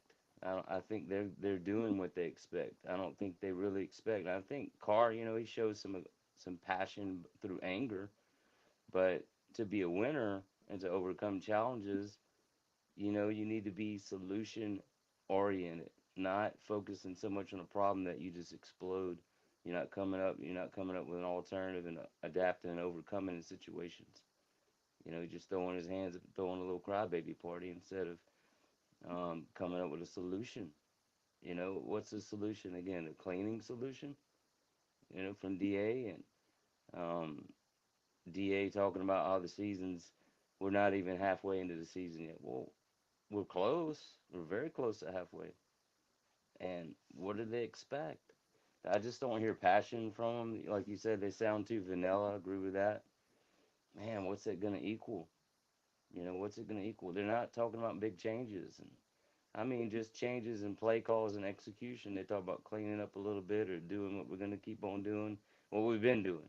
You know, so it's like us as the Who Dat Nation. We expect more, and they don't expect more. I don't know that. Matter of fact, I do know they would not be in the Who Dat Nation if they didn't play for the Saints. Maybe that's a root problem right there. How do we fix that? I don't know. But I wrote down a page front and back of notes that I wanted to share, and of course I probably didn't share any of what I just said. But whenever I sent, and I do send in some humor through the Cash App here and there, and humor, like you said, it's therapy, and we're kind of crying on each other's shoulders here, and humor is a great medicine. But whenever I brought up somebody needs a bus ticket, because Da said something about a bus ticket for a play, and it reminded me years ago whenever dating online started, and all that good stuff, if it's good. And me and a young lady were talking. She lived way up north, and we were sharing pictures with each other. We thought we knew who we were gonna meet when we finally met. And I flew her down to Houston whenever I lived in Lake Charles, and I went and met her and picked her up at the airport. And I was looking for the cheerleader in baggage claim, because that's what I was thinking. That's what I was led to believe, that I was going to pick up a cheerleader. And I'm tying this into the Who Dat, so Da and Derek Carr, who we thought they were going to be when we first heard them talk before they came to the team. So here I am in baggage claim. The crowd was getting thinner and thinner, and the cheerleader was not there. And it looked like an offensive lineman waiting for me to pick her up at the airport, Big Q. So she misled me. Well, So hold on, no, hold on. Maybe she was taking you to the cheerleader, brother. Maybe that was what's going on. Maybe she was taking. What's that? I said maybe she was. Maybe you kind of thought she was taking you to the cheerleader. Maybe that's what was going on, huh, brother? Was that what was happening? I don't know, but I'll tell you what, I was misled, and my expectations were higher than that, and so I handled it. I didn't throw a Derek Carr crybaby fit and grab my ribs. What I did was I came up with a solution to overcome it, and I was nice as could be, and I had a friend come in and help me and call my phone and tell me I had to go to work at a job, and guess who got a bus ticket home instead of an expensive plane ticket back? So it reminded me of that when I said a bus ticket. So anyway, it was a funny story, but it's true. So anyway, I went on and on. I don't know. I don't know. I'm sure I have some other good stuff here on my notes, but just no passion, too vanilla, man. What do they expect? We, they expect to be 3-4, and that's what we are. You know, um, they need to bench Carr. Even if we don't play him, maybe that's a sign. Maybe use him as an example. Bench him. Even if he's getting the big money, doesn't mean that you get to play. If you're not playing right or up to expectations, then you don't play. Just because you got paid a lot doesn't mean you get to win twice. Sit down. I would hope that these competitors love the sport enough that they would consider that as some kind of a lesson learned. But that does remind me of something that I really wanted to say. I heard Carr the other day say after the game, he was either asked about the booze or he brought it up. And he said, "Don't forget, I was a Raider and I played in Arrowhead Stadium against the Chiefs. So I know what it's like to handle those boos." But think about what he's saying. He was playing at home getting booed. Not at Arrowhead Stadium getting booed. He was at home, and he said it doesn't bother him, and he don't care. And he said he doesn't play for man or man's approval. Well, this is a spectator sport, and the Who Dat Nation, we are men and women of the Who Dat Nation, and we expect full effort. Not I'm not playing for you, and I don't care. That's not good. That's a bad attitude. So I don't know what else I have. I think that's all I have for now, Big Q. But I'm disgusted and tore up over it. But we still got to keep hope alive.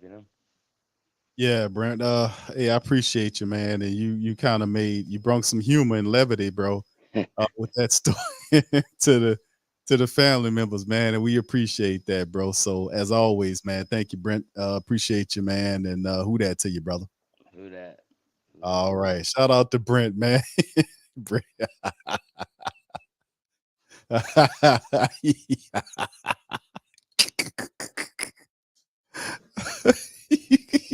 Hey, bro, come on now, dog. Come on, man. Poor Brent. My man got catfish, man. That's a terrible thing. It sounds funny, and Brent, thank you for sharing that, man, because we needed a laugh, man. But yeah, that's pretty rough. But the way you did it, man, I got to give you some credit, man, because a lot of those guys wouldn't even sent her home in the bus. Oh my goodness. But shout out to you, brother. Thank you for that, man. And that was a great commentary, man, and funny. And also the thing about him saying that, and I caught that. I just never mentioned it because oh man, it's all the wrong stuff. But shout out to you. All right, so we got Gardner chiming in, and then Brother Wallace here. Hey, listen, family, y'all want to pop in, man, and drop some knowledge on us about what's going on with the Saints. The link is in the chat. It's pinned to the chat. Y'all holler at us right now. We're not going to be here all night. So if you want to get an opportunity to pop on in, pop on in. All right, Gardner, how you doing, sir? Welcome to the stream.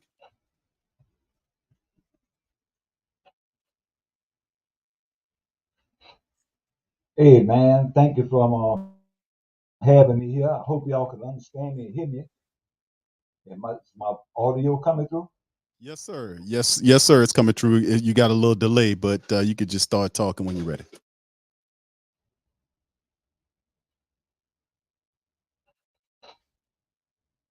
Yeah, I'm always on a delay, man. I like to say I'm old school, man. I'm born in 1959, so I've been a Saints fan uh since 1967 when it started. I'm gonna have to lower my audio now. I don't want to hear myself, doubling back. But yeah, I've been with the Saints you could say practically all my life, man. And I went through the years, man, from the late 60s to 70s, the 80s, the 90s, man. The Saints have always been a roller coaster, a letdown, and a joke, you know. And first of all, I would like to say the first thing we should do is change their name.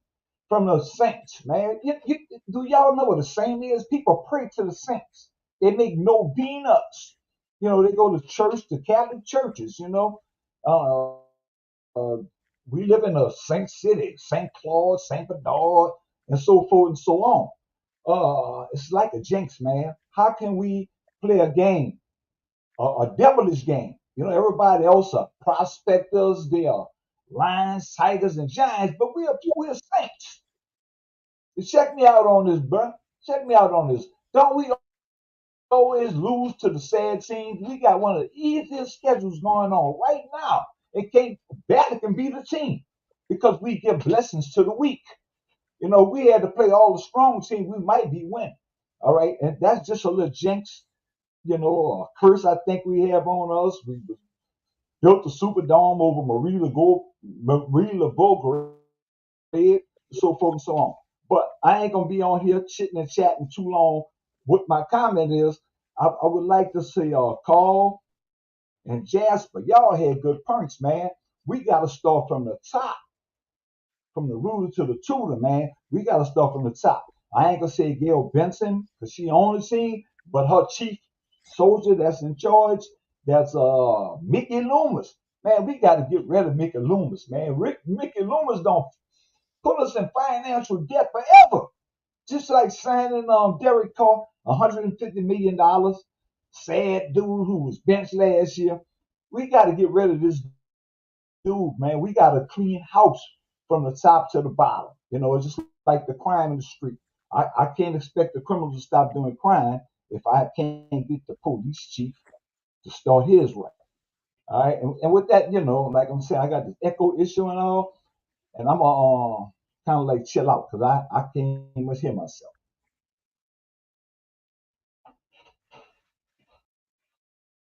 All right. Thank you. Appreciate you guarding on that, man. We got you loud and clear, bro. Appreciate you dropping some knowledge on us about that.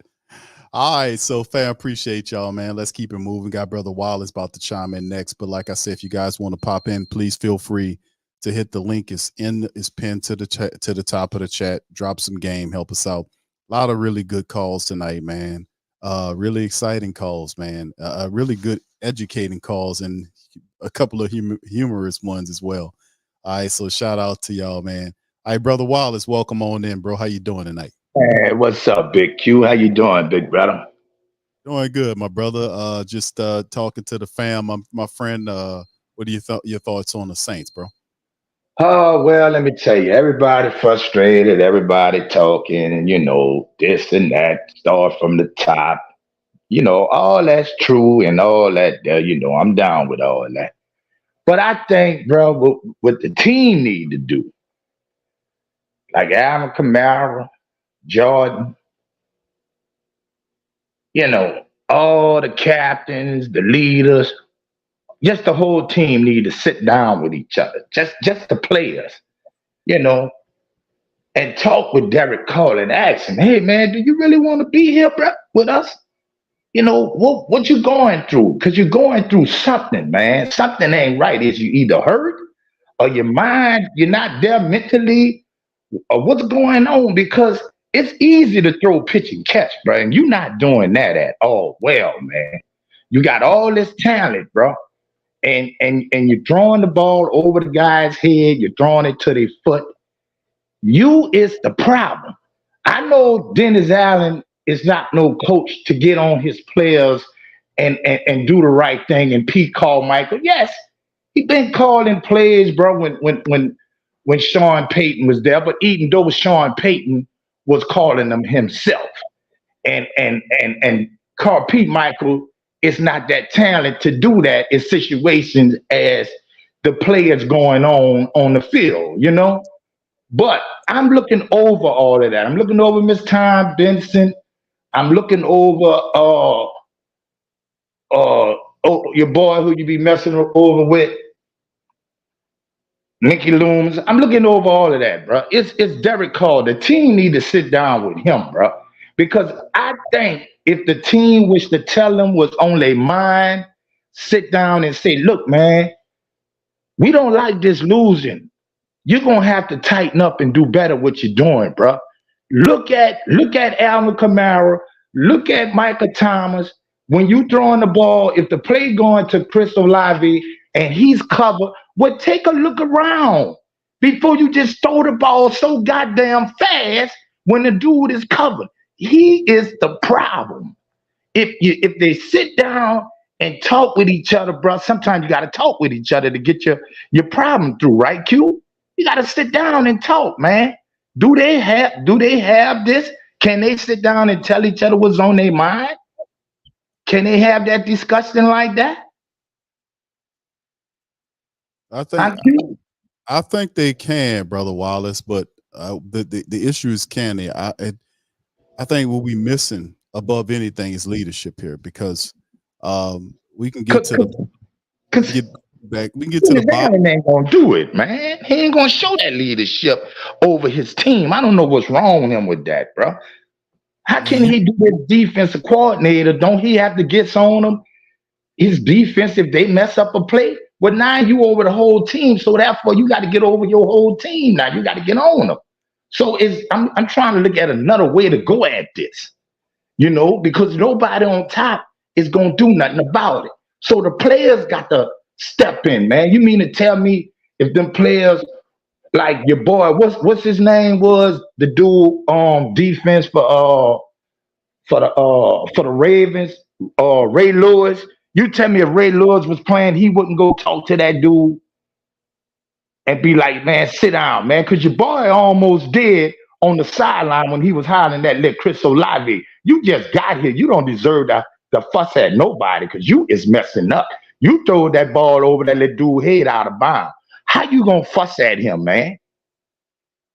Somebody need to sit down and fuss at his ass, because I don't think he want to be here. Either he hurt or he don't want to be here. And this is his last stop is with the Saints. After this, he's out the door, because I think he's washed up. At first, I believed in him. I liked the move they did, bro. We was all excited. This shit is going downhill with that dude, man. But is there a chance? Yes, there is a chance. Because there's a second chance in life for everybody. I think if they sit his butt down and talk to him, bro, he might play better. We might start winning this game. Because ain't nothing wrong with our team, man. It's the quarterback. Yes, it's the coaching. Yes, it's all of that. But right now, I think each other can get themselves together to just sit down and talk about it, Q. Yeah, and I've said this before in previous streams. I said I'm not really mad at Dennis Allen. He said, well, how can you not be? I said, because I know who Dennis Allen is, and right. I can't be mad at somebody who don't have what you want them to have. That's why you're supposed to ferret out and do your research and figure out what kind of coach you need to operate a team. And then you go for Sean Payton, and Sean Payton wasn't perfect, but Sean Payton had certain attributes, obviously, that Dennis Allen doesn't have as a head coach. There's certain that's not supposed to ever be head coaches, and he's one of those people. He simply doesn't have the necessary skill set to be a successful head coach at any level. And we've seen this, and we continue to see this now, where you have all of these people here, and they're underperforming. He doesn't have the attributes, and I've said that. The Derek Carr thing was all Derek Carr needed to be was just be regular. You didn't need to be a superstar. You just needed somebody that was just basically a person that didn't make a lot of mistakes and that would throw a decent ball to the wide receivers, hand the ball off the top, fantastic running backs and our special skill set players, and don't try your best not to have too many turnovers or errors. We didn't need no come here and not take responsibility for things that he's doing, because when he talks about himself, he says I, then quickly changes it to we. That's right. And Don't say nothing on him. And I said, no, you don't need to do that. Stop saying we and speak for yourself. Speak for yourself. Speak for the fact that how you performing out here. And no, you don't have the right to fuss at Chris Olave or Michael Thomas or Rashid Shaheed or anybody else on the team that been here longer than you, that know that offense better than you do. No, you don't have the right to do that. So I mean, like I said, there's in order to change it around, somebody has to take a leadership role in the offense, because, and I'm talking about on the field and really off the field, and that'll translate on the field and direct where it needs to go. Is that Ronald Curry? I don't know who it is, but they're gonna have to figure it out. And Pete Carmichael gonna continue. Continue to run it until Dennis Allen says we need to pull him up out of here and maybe give Ronald Curry an opportunity. It's kind of strange to me that he hadn't already said Ronald Curry is going to be calling plays for this game. Get him ready right now while we got a long week. But and that'll look so good on his part if he was to say something like that. You know, show Derek Carr, hey man, I would bench you if you keep playing like this, because it don't make no sense, Q, that we losing these games with these teams, bro. Man, we messed up when we got Derek Carr, bro. I think we would have had a better chance, a better record if we would have kept Red Rifle or just let Jameis Winston play. So goddamn simple. We losing. You don't know what might happen with playing with Jameis Winston, bro. With all of these games under his belt right now, man, we might be 7-0 like we thought we was, a 6-1. You dig? But that's what we messed up at when we got Derek Carr, bro. He's not a quarterback. I'm thinking he's washed up, bro. And he's a crybaby. When he fucks up, he want to put it on somebody else. Excuse me for cursing on your show, big bro. He messes up and he want to put it on somebody else. Like you say, we, instead of saying I. Another But thing. go ahead on, Big Q. I'm going to sit back and relax, my brother, and listen to you, because I'm tired of being mad. Ain't no sense of being mad no more, bro, till they get that dude out of here or sit him down and bust this shit wide open and say Derek Carr is the problem. Shame him. Maybe he'll play better. All right. Thank you, Brother Wallace. Appreciate you. Who that to you, bro? Yeah, you're right, big brother. All right. That's Brother Wallace, the OG in the building, man. We got Brother Ricky and Saints Productions coming up next. Just to be fair, Carr is dealing with several injuries right now. He's dealing with a bum, I ain't gonna say a bum shoulder, but he's dealing with an AC sprain to his shoulder, his throwing shoulder. He's also dealing with some type of issue to his rib area. The guy smacked him on the ribs the other game and he bent over like somebody shot him or something. I don't know. But and is this affecting his play, him throwing the ball down the field? I think it has a degree of that. But at the same time, it's like if the Saints, they know what he's really dealing with, where we have to go based on what the injury report is saying, that I think really the method to winning this thing of changing things around on the field is going through the running attack, which they're going to have to make some improvements. I do like the fact that they had some innovation where they moved Big Colin Saunders as a fullback. I really like that because they did that and it gave us some results. So I was really, I like that piece of innovation. I also seen that they started utilizing the 2-minute offense more, which is something that helps spark multiple scores in the fourth quarter. We hadn't seen that recently. So that was a bit of innovation. Is that enough to kind of drive the Saints back to the columns where they belong? Only time will tell, because even though we've seen positive plays in the last game and also in the Patriots game where we blanked them 34-0, the Saints didn't stick to those plays. You see what I'm saying? They didn't build any consistency based on any of the things that we've seen. So all this is yet to be determined how they react. But the bigger issues are the locker room and the mentality of the locker room. We seeing cracks? I don't think it's totally fractured, but there is some cracking going on in between what's going on in that locker room, and that could turn to be very fatal. I don't think he lost the locker room yet. A lot of people saying he lost the locker room.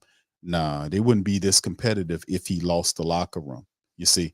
But at the end of the day, I think that is something that needs to be addressed, and that needs to be addressed very soon for them to start putting wins together.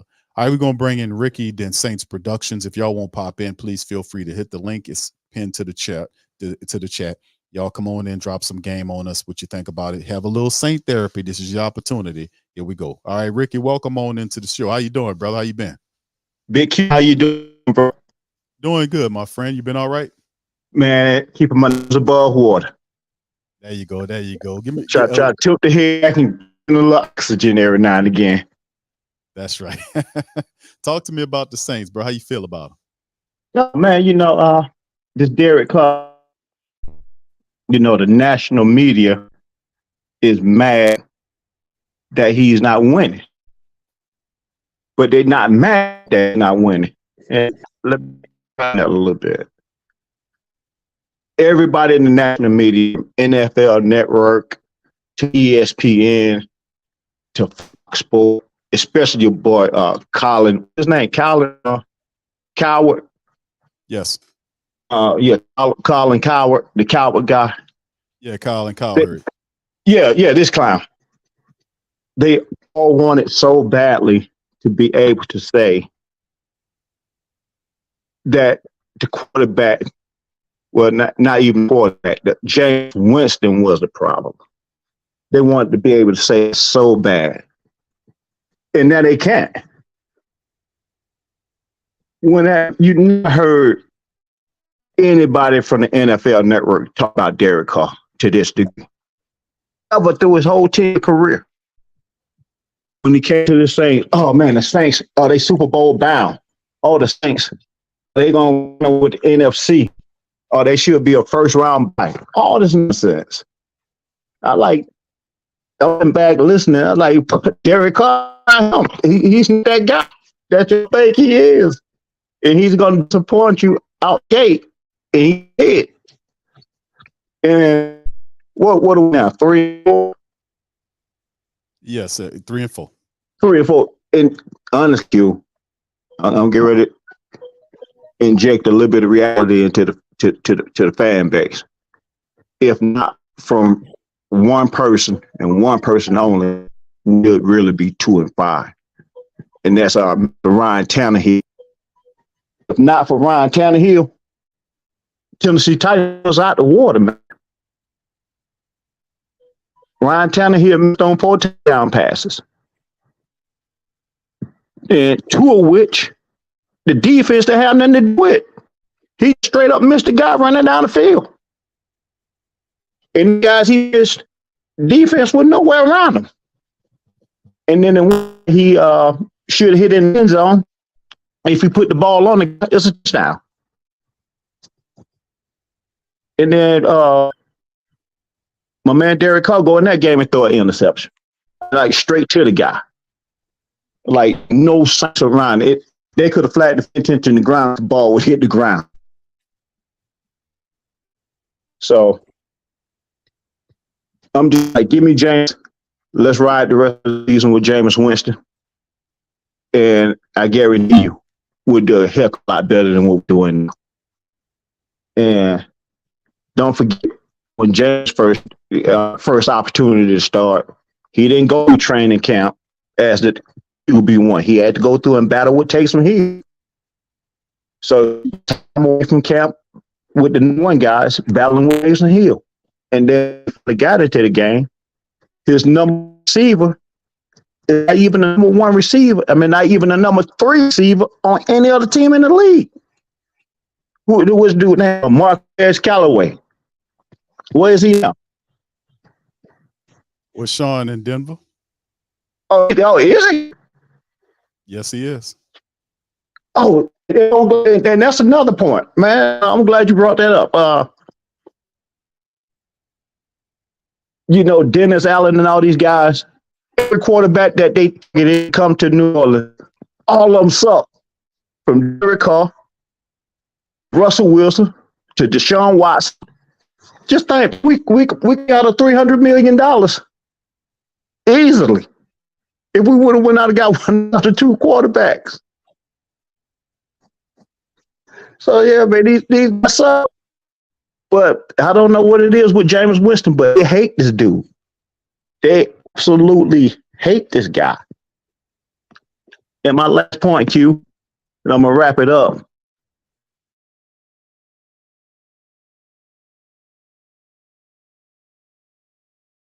You there, Brother Wallace? You were going in and out, but I can't hear you at all now, bro. Okay, I think something happened. His service popped out. All right. So anyway, appreciate you, brother Wallace, for that. Much love, bro. Shout out to the fam. Y'all hit the like button for me. In the stream, we're doing a little Saints. You don't need your insurance card. We got cheap Saints therapy here for the family members to kind of get it off their chest. So we got Saints Productions coming in, and Barbara. Shout out to y'all. Appreciate y'all. Y'all hit the like button. Also, feel free to pop in and you can share your thoughts as well. Saints Production, welcome to the show. How you doing, fam? Oh, hey, Big Q. I've been a fan for a long time now. It's about maybe last year. So Appreciate you chiming in, my brother. What do you think about what's going on with the Saints, my friend?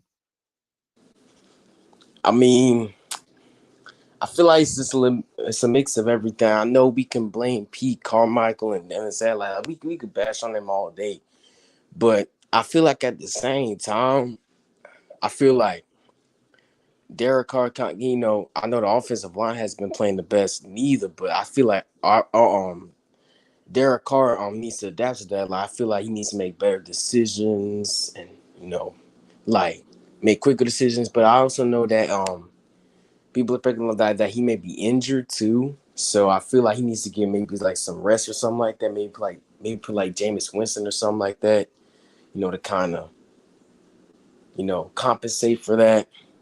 It's just a whole bunch of things that is not on the same page. I know we've been seeing flashes though, like what that other guy was saying, the 2-minute offense, or what you were saying. Feel like that has been working, but it's lack of consistency. So it's a whole bunch of different things too with that. Right. I agree with you. I think a lot what we've seen from like this last game, you try to take some of the silver lining from a dark cloud from the last matchup.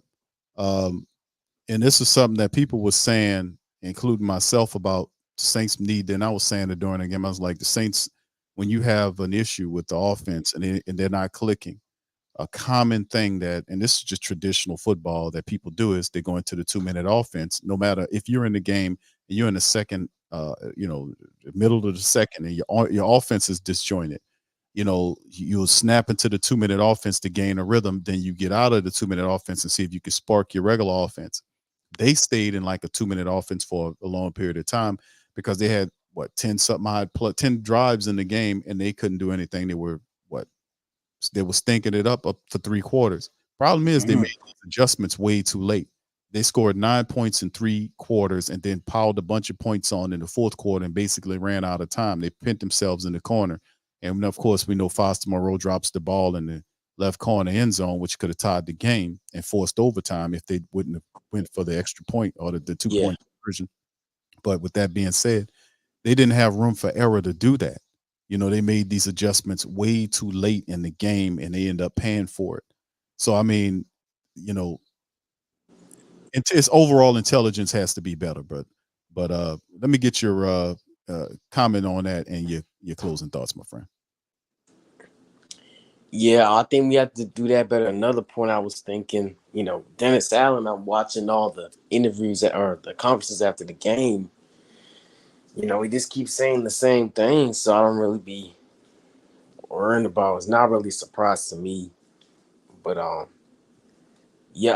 until people start taking accountability and I think we actually start practicing what the problems are, like seeing like what plays work and what don't work. I know that kind of sound basic, but I feel like sometimes you need to get back at that.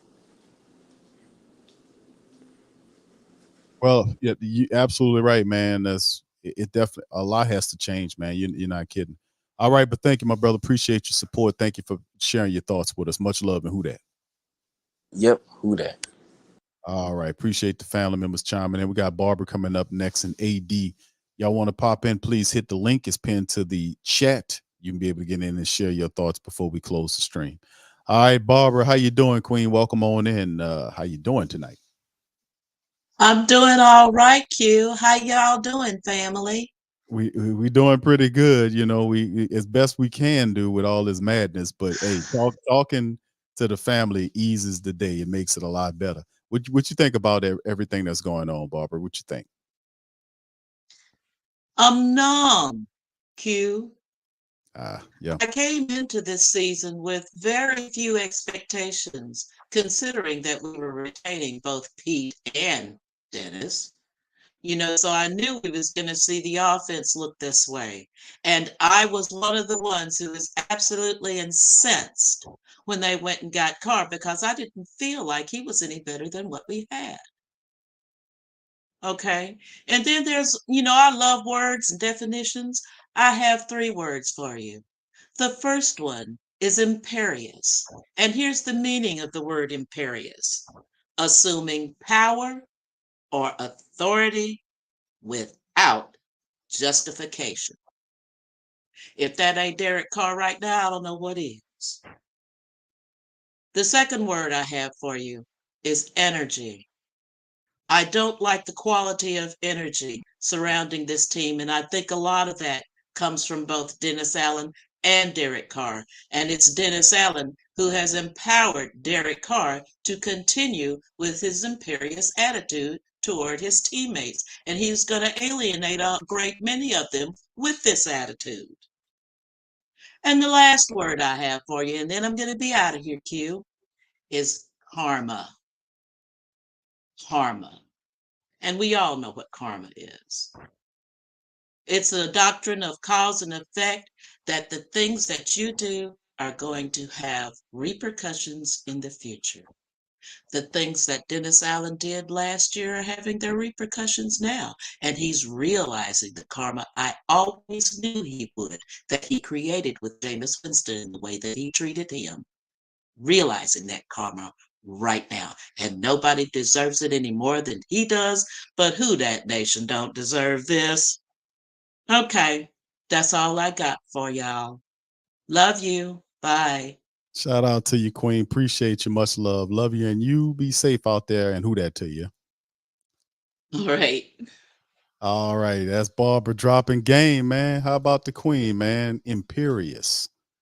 Imperious. I got to remember that. I'm looking it up right now, Barbara. You gave me one to add to my vocabulary there. I'm going to use that in the next broadcast, the next play-by-play. I'm going to say the Saints quarterback is acting very imperious today. Arrogant and domineering. Yes, indeed. Yes. Appreciate the Queen for that, man. That was good game. All right. AD's next, man. If y'all want to chop in, please feel free to hit the link, man. Hit the link and chime on in. It's pinned to the top of the chat. Shout out to the fam. All right, AD, how you doing, fam? Welcome on in. Hey, can you hear me, Q? Yes, sir. I can hear you. All right, man. I got to go back. So I went to the Houston game, right? And I had end zone seats. When it got towards the end zone, I'm like, man, why they keep running the same plays? I mean, you can see it from the end zone that they running the same plays. You can see sometime when we needed a first down, they'll run all the way up. Let's say we needed 6 yards, they'll run 5 and stop. And I'm like, man, come on, man. We ain't even running past the first down line. What are we doing? Okay, it was one play. I seen Derek Carr. I don't know what y'all seen on TV, but I'm talking about what I seen in person. Alvin Kamara went out on the screen. I'm guessing it was a screen. Kamara couldn't even turn around. Derek Carr threw the ball. Everybody standing saying, who is he throwing it to? He get upset. One time he got upset at Michael Thomas. We looking like, man, bro, it looked like you just threw it to the wrong spot. You didn't even look. You just threw it. And Michael Thomas just kind of looked at him like, man, what are you doing? And I was sitting next to a guy, man, and he had an autographed football. So I asked him, man, how you get that autographed football? He said, man, I had field pass. And I asked him, I said, man, how much that field pass cost? He said, about $400. I said, so you got to talk to him? He said, yeah, I talked to Mickey, Dennis, everybody. I say, so what DA say? He say, I told DA, man, we need another 34-0 game. I said, what'd he say? He said, yeah, he'll try. I looked at the guy, I said, he'll try. I said, oh, man. I said, man, I ain't never want this. He sounded like he wasn't confident. What you mean you'll try? You the head coach. You should have told the fan, yeah, we're going to do that today. So I knew right then. I said, yeah, I done lost my money. I knew for the game. I said, yeah, we done lost, man. And we took over their stadium, man. Just go down there to lose like that, man. That was my kid's first game to see us lose. And I'm just like, man, I just don't know what to say about this team, man. I want Derek Carr gone. You know, my wife family, they Raiders fan, they been told me, man, Derek Carr ain't what you think he is. I'm a Saints fan, die hard. But now I'm starting to see what they were saying, man. I think he losing the team. I think they don't believe in him. I'm a defensive guy, but I don't like defensive head coaches. I like more offensive head coaches. That's why I wanted Eric Bieniemy. I wanted somebody that can come in. He won't run a curve. Somebody that got an offensive mind, because defensive head coaches just ain't getting it done. Belichick was the last of that. But yeah, Q, man, I'm at work, man. I was just chiming in with you, man. Yeah, bro, I appreciate you chiming in there, AD, man. I agree with a lot of your talking points, man. And like it's the fact that Carr, we know he's banged up. I get that. A part of the game that I don't like is how he's operating as supposed to be the quarterback. He got the C on his chest, and he's trying to act like that those players are with the Saints joining him when he was with the Raiders, and that just doesn't make any sense to me. He don't need to have that type of mentality. He needs to be learning from all those guys and doing it that way. Did you see when he threw it? Did you see when he threw the pass short and then grabbed his groin? I'm like, come on now. And then to me, I think they scared to put James in, because if you put James in and he shows out, it makes DA look bad. Derek Carr scared he gonna lose the spot. And it's kind of like, man, we all know James got did wrong. We all know it. You know, whether you like it or not, you know he got did wrong. And man, I'm through with Derek Carr, man. I'm a Saints fan. They hate me to say it, but I'm just like, I want to lose out. I won't run a Curry to take over, but if he takes over and he start doing good, that makes DA look better, and that's give him another reason to keep DA around. I don't want DA here at all, man. I'm just being honest. All right. Well, bro, I appreciate you chiming in, AD, man. You be good at work, my brother. Be safe, and much love to you. Who that? All right, take it easy, man. Peace. All right, that's brother AD chiming in, man. At work, man. Working mad. That's a tough one when you got to work mad. All right, so that and that's the big point, and we see that we see all the disjoint stuff, the dysfunctional behavior that's happening in the Saints offense. A lot of it's around the quarterback. Yeah, I did see the Michael Thomas thing. I've also watched the behavior or the body language of Michael Thomas when Carr tried to throw the ball to him in the end zone toward the sideline, and Carr put no touch on it. He threw it basically in the back of the head of the defensive back. And Michael Thomas just like, man, what I'm supposed to do with that? He just walked off. He didn't. You can see it. But Mike he's a professional. He knows how not to demonstrate frustration if the ball's not placed. He's just gonna do what he's doing, then turn and walk to the sideline. You know, he handles it a lot better than our younger guys. Like you'll see a Chris Olave a couple of games ago on the sideline crying, you know, with the towel over his head. Or Chris Olave, what he's doing, he's frustrated, visibly frustrated. So, you know, they don't handle it quite as smoothly as Michael Thomas does, or even an Elvin Kamara does, and even Elvin would let it said. He was saying it throughout the media about how the offense look. He's not holding anything back. So, you know, it's going to be interesting to see how they fix this, if they can fix this. But I'm gonna just tell you the truth, and I'm not trying to disparage your thought process on the season. All I'm saying is you can't win with a crunched up or a separated locker room, especially on the offensive side, when we need the offense to step up and make plays to handle business for us. You can't win if they're not together. We can't win if Derek Carr fussing and pointing and acting petulant to his skill set receivers and then apologizing every game for what he's doing every game. It loses meaning. They'll start to not trust him, and he will basically undermine his own captain ability, or his captain, whatever they gave him. He's going to undermine himself. The only way for him to get out of that is to stop doing that reckless behavior that he's doing, where he's fussing and pointing on the field to receivers and fussing at Pete Carmichael, because he did it a couple of times already, and then apologizes after. That loses meaning if you keep doing that. He can't do that anymore. He has to stop that behavior. And he has to stop pretending like he knows what he's doing when we know he don't. You need to rely on his guys around him to teach him the game. Even though you're the quarterback that's $150 million, you coming into a team that's already has its parts, that's already has the weapons and the people that know what they're doing. You not nobody's savior. You're here to do a job, and that's to make sure you keep the trains rolling on time. Make sure the passes are where they're supposed to be. Turn around, hand the ball off properly. Keep your damn mouth shut. Collect a check. We don't need a superstar quarterback here. We need a regular guy to do his job, keep everything together, and deliver the throws on time, and don't turn the ball over. That's what we need. The Saints don't need a savior, and Derek Carr is nobody's savior. He can't even save himself. So in the end, man, this is the kind of stuff that has to happen. Can the players do it? I don't think the players can do it. That's what the coaches are for. You need somebody with the ability to be able to galvanize the offense together and iron out all the wrinkles and do what needs to be done. The fact of the matter, they're taking so long to make the call to change it up where Curry is operating offense is telling.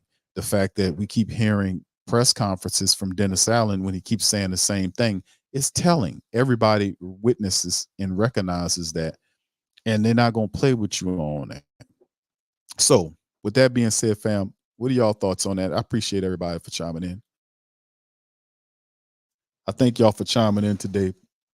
Listen, man, we had a lot of great calls tonight, by the way. Shout out to Barbara. I don't want to spotlight nobody, but Barbara really dropped some good game with the with the Imperious commentary and she said the karma, all that was spot on. Shout out to her. Shout out to Brent dropping some really good game about his dating story. That was really good because that made people laugh. We need a little levity. Shout out to all the rest of the family members, Jasper, Wallace, Saints production, all of them, everybody, AD. Great commentary from everybody tonight, dropping some game about the Saints, man. It's very frustrating to witness this going on. I'm going to be honest with you, it's very frustrating. But this is the thing we have to remember. In my opinion, and I agree with some of the family members saying this, Dennis Allen is not going anywhere unless the Saints lose every last game they got and don't win nothing else for the rest of the year, right? Some tell me he gonna win just enough games to keep you from getting a top 10 first round draft pick. He gonna win just enough games to keep you from getting a top 10 first round pick and enough games so he doesn't get canned. This is, that's like he did last year. It's a 7 and 10 thing. He gonna win just enough to not get canned. And even though that's what they're shooting for. And listen, like I said, I'm not mad at Dennis Allen because I know what he isn't. He isn't a guy that's going to take you anywhere. The team will have to win from an offensive standpoint. They have to have a dominant personality on the offensive side to be able to guide the Saints where they need to be. He doesn't know what's going on over there. And he's not forcing Carr. He's letting Carmichael and them figure it out. And basically what he's doing is he'll save himself by firing Carmichael. And Carmichael didn't want it anyway. And if they do let him go, he's just gonna run out there to Denver and go be with Sean Payton. That's what Carmichael gonna do. Go out there and help Sean Payton with his Waffle House menus and all that kind of crap. So I mean, in the end, the Saints have to fix this, man. They have to fix this right away. And you say, well, Q, what's the solution? From my understanding of it, people saying put Jameis in there, that's not going to happen. I'm going to tell you why. Money is a big part of this. You can't put Jameis in there and bench Carr now unless, and I'm going to say this first and then I'm going to say it unless second, they can't bench Derek Carr right now because it's a ridiculous amount of money that the Saints are investing in Derek Carr to be the quarterback of the team. If you bench him now and put Jameis there, that is a telling indictment on Derek Carr's ability. That would really drive his confidence even further down and totally undermine. He's been undermined. He's undermining himself, but even further. Now, how could you move him out of the starting lineup without having them same effects that I just spoke about by saying that he has an injury, that he's hurt, that we want to sit him down for a couple of weeks, and then you adjust and give Jameis full weeks to prepare. Now you could do that because Carr is dealing with injuries that I really do think is impacting his gameplay. I've seen footage on Carr. I watched a lot of games on Carr. His abilities is he looks worse. And I got to say a portion of the game is because he dealing with several injuries. And just two we know of. You know, the Saints have a history of not telling you everything. You know, we didn't know about the rib area until we witnessed it in the game, and I'm making a big stink about it. Then it showed up on the report after the game, the first Wednesday, the first Monday, I think it was, other report. Then you seen that on there, shoulder and rib or whatever it was, a chest. I think he said put chest on there, whatever the case may be. But whatever it is, it's definitely infecting him. Because remember, toward the back end of the game, when he was throwing a lot, he was bending over, and when he got tackled, he got knocked down on the ground. He was still banged up. So you could save yourself to a degree by benching him for a couple of games and bringing in and giving yourself an opportunity to prepare with Jameis. Now, this would be the perfect week to do it. Like, you could say, okay, Derek Carr, we're going to sit him down. He got an issue. We're really concerned about it. We'll bring him back, and for a couple of weeks later, we're going to start Jameis. You got a long week here. Jameis, you should be having Jameis Winston prepared to get ready for it. Give him a full week. Don't throw him in there half the week and say, okay, go get us a dub. Give him a full week of preparation. Give him the bulk of the snaps. Build an offensive game plan around him. Give him the running attack, and give him the innovation that you had from this past game with the 2-minute offense, sparking it, get you the running game, and stuff like that. With Colin Sanders doing the fullback thing, I really think the Saints should really go and get a real fullback. No disrespect to Adam Prentice, but we need a fullback that can bust the holes open for the running backs to run, and stop running Elvin Kamara, Jamal Williams, and Kendre Miller naked back there, meaning running them without having a blocking back ahead of them. Let the blocking back blast open the linebacker level so that he can sneak through to get to the third level to make plays. We need to really focus. If we're going to have a fullback here, we need to find one that can really open up running lanes for us. And I know Colin Sanders is there, but, I don't want to overdo it with Colin Sanders. We need to get a guy that can do that. So, I mean, we have time to make these decisions now. Curry should be changed. Pete Carmichael's job should be, I ain't gonna say to be demoted, but play calling, give directives to Pete to let RC call plays for this game. He's already the passing game coordinator. Let's see that create something different. Let that be done early in the week. So that would be two of the things that I can do, because I really do think Dennis Allen didn't realize that Derek Carr is hurt to the point. I mean, the man is hurt, man. You can see his deep ball is they got a weight on it. And that's his best throw. He throws that ball out there, they run up under it. That's his best throw. That's why he always looks for it. But he's hurt and in pain, and that dude need to be set down. That allow him to cool out. That allow him to see the game. Let him study it. Let Jameis get in there. You make those innovations we just spoke about, and change. Let RC get in there with his game plan, and that creates something new. That creates something new. So you got a long week. You need to start getting into it. I think that definitely helps out the Saints offense, because it's dragging everything else down. It's dragging the defense down. It's dragging the special teams down. Everything's getting dragged down because the offense is not doing what it's supposed to do. You can't wait 3 quarters of a game, score 9 points, then have an offensive explosion in the back end of the game and stuff like that. You got to be able to do that throughout the game, or you're screwing yourself in the end trying to make this stuff work when you didn't have to do that. If you just did this early on, you'd have had some success. Things could have been differently. So that's some of the things that I would do. But there should be no Derek Carr going into against the Colts, and there should be no Pete Carmichael calling plays going into the Colts matchup. They need to change it up, and they need to change it up now. So RC gets the call, just the play call. I wouldn't change him into the offensive coordinator. I'll just give him the play calling duties for the full game. That's number one. Number two, I would bench Derek Carr, because I think Carr is I think he's hurt, if that's a word. I think he's more hurt than what they're hitting at. I really do think that, because I watched this dude play, and he is not as bad as what he's looking like out here. Like, we use the Raiders, we've seen a lot of crappy football, but the dude is a lot better than what we've seen. And I'm thinking a lot of that is because he hurt. He got these injuries that we know of, and I'm telling y'all, it's always something they don't tell us with these damn injuries, because he looks like when he threw the ball back across his body.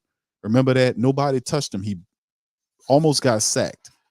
finagled his way out of a sack, made a U-turn or like a 180 from left, circled around, went to the right sideline, seen the wide receiver and threw across his body. When he did that, you seen it was pain. And I'm like, that dude shouldn't be playing out there. And remember, he got hurt against the Green Bay. He got hurt again in the Green Bay matchup when he got slammed on the ground. They took him to the hospital. He couldn't even lift his arm. They took him to the hospital to get x-rays done to see if he had any internal injuries there. And they said no. And they saying he was sore, but you can see the man still in obvious pain, despite the fact that they shooting him up with industrial strength painkiller. I'm telling you, they shooting him, dude. He's shooting him up with painkillers. That's how he can throw. Because he really ain't the game after the Green Bay game, he shouldn't have been out there. He shouldn't have been out there. But Dennis Allen, they tied to him. They got all this money invested in him, so they got to run him out there. When this is, and like I said, it's history repeating itself, because it's the same foolishness that happened with Jameis Winston last year when Jameis got hurt in the game, and then they didn't pull Jameis until he was noticeably hurt, where he was impacting his play on the field. It's the same stuff. The dude don't see it. He looking at it, but he don't see it. He don't have the vision. He like the movie They Live, when you had to put the goggles on to see the aliens. He don't have, the dude is, he don't see it at all. And he don't see it until way later. And then when he does see it way later, then it's excuse mode to protect his ass, because he always running. So in the end, that's some of the innovations that I would do to try to change or spark the offense to do something. You got a long week. Let Jameis get this long week in there. Bring those offensive innovations we just spoke about. And also allow Derek Carr to be benched where he can heal. Let him healed up organically, because I think he's a lot more hurt than what they're hitting at. He's hurt. So sit that dude down, man, because it's not helping out nobody right now. That'll give the wide receivers a break from him, and Jameis Winston won't be fussing at the wide receivers. Trust me, they'll have more of a chemistry with Jameis like they did from the past. He'll have an extended period of time to perform. And I'm not saying Carr stays on the bench. What I'm saying is the man's hurt. You got to sit him down. He's obviously hurt. I can look at him, see he's hurt. When he was trying to conduct the comeback in the back end of the last game, you could see he was hurt, bending over and grab, and making gestures, and like he was in pain. I was like, this dude is in pain running out. He threw back across his body, and it was almost like somebody shot him with a gun or something in his ribs, how he bent over in his face. Like, this dude is hurt, man. Go sit this guy down somewhere. But like I said, man, that's the best. That's all I got to say. They sorry tales, man, and we'll see what they do. They got a long week, and we'll see what they do against the Colts, man. We'll see what they do. Okay, so anyway, shout out to the fan. Appreciate all y'all for being in the stream, man. Listen, we just touched down at 12 o'clock tomorrow. I don't know if I'm going to do a stream. They got I think the Carolina Panthers and the Tampa Bay Buccaneers are playing tomorrow. I'm not sure. I might do it like they call it a hate stream. I don't think I'm not hating. But I think the Falcons and the Buccaneers play at our regular 12 o'clock spot. I might do that. If y'all are up for it and y'all feel like, hey, yeah, Q, do that, then let me know, man. Holler at me. Let me know if that's what you want to do, and I'll pop it. Let me check to make sure here. Yeah, they had 12. They're in our time spot regularly. The Falcons 3-3 against it's the Buccaneers. It's the Buccaneers. Okay, I thought it was the Panthers. No, it's the Buccaneers. So the Falcons and Bucks play. And I guess that would be a game that we would kind of care about. And I guess that would be a game we kind of care about there. So again, let me see. Panthers. I think the Panthers, who they play. I think the Panthers are off this week. Are they off?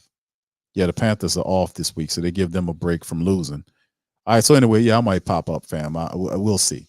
All right, but anyway, with that being said, let me get on out of here. Listen, I appreciate all y'all for chiming in on this one. Okay, family member said do it. Okay, all right, well, there it is. All right, I'll do it then. That's what y'all want. I'll do it. All right, but anyway, with that being said, let me get on up out of here. I appreciate everybody for chiming in on today's show. Much love to all our fantastic callers. You guys are awesome. Appreciate the calling and game dropping that you get. A lot of levity, a lot of educational game that you guys brought to the stream. As always, we appreciate you kindly. And I'll be back tomorrow, man, and we'll talk about it some more. Maybe talk about somebody else and watch somebody else lose. Maybe that'll help us feel better. Ain't that cool? All right, so much love to y'all. Y'all have a good one. Much love and Who Dat.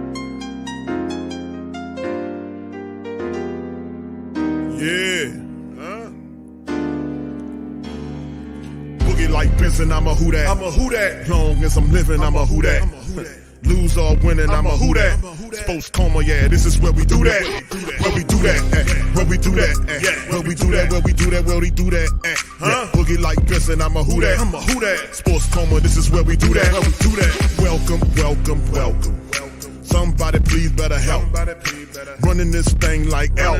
I thank God every day I'm not a felt. Go to YouTube Live with Big Q and the guys. If you ain't ride or die, the bandwagon get flipped. Been marching in, that was way for the ring. I was yelling out your shame for the championship. Bucking on town, duck down. Falcons pluck, get shut down. Panthers ain't much touchdown. The vision really belong to us now. So much hate on the Saints, you could probably tell. Ever since Bounty Gate hit the NFL, when things seem fishy, then you probably smell the crooked referees on Roger Goodell. Yeah, probably like this, and I'm a who that. Every day I'm living, I'm a who that. Lose or winning, I'm a who that. It's the sports coma, this is where we do that. Where we do that, where we do that, where we do that, where we do that, where we do that. Boogie like Benson, I'm a who that.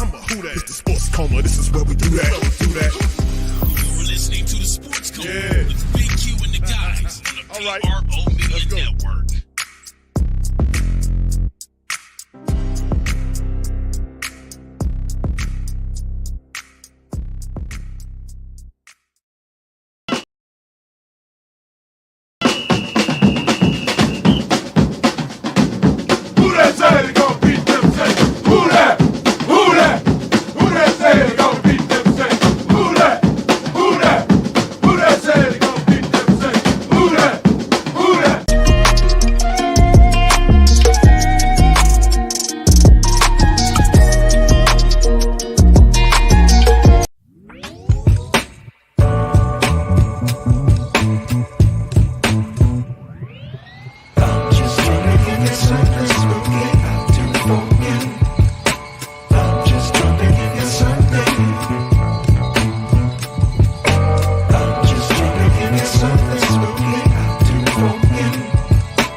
WhoThatDaily.com. That's right, the WhoThatDaily.com. Your one-stop shop for everything New Orleans Saints, New Orleans Pelicans, LSU Tigers, even the top flight boxing news. So if you're a Who Dat and you're looking for a place to stay up on your team, WhoThatDaily.com is your site. The WhoThatDaily.com for the sport Who Dat in all of us. That's right.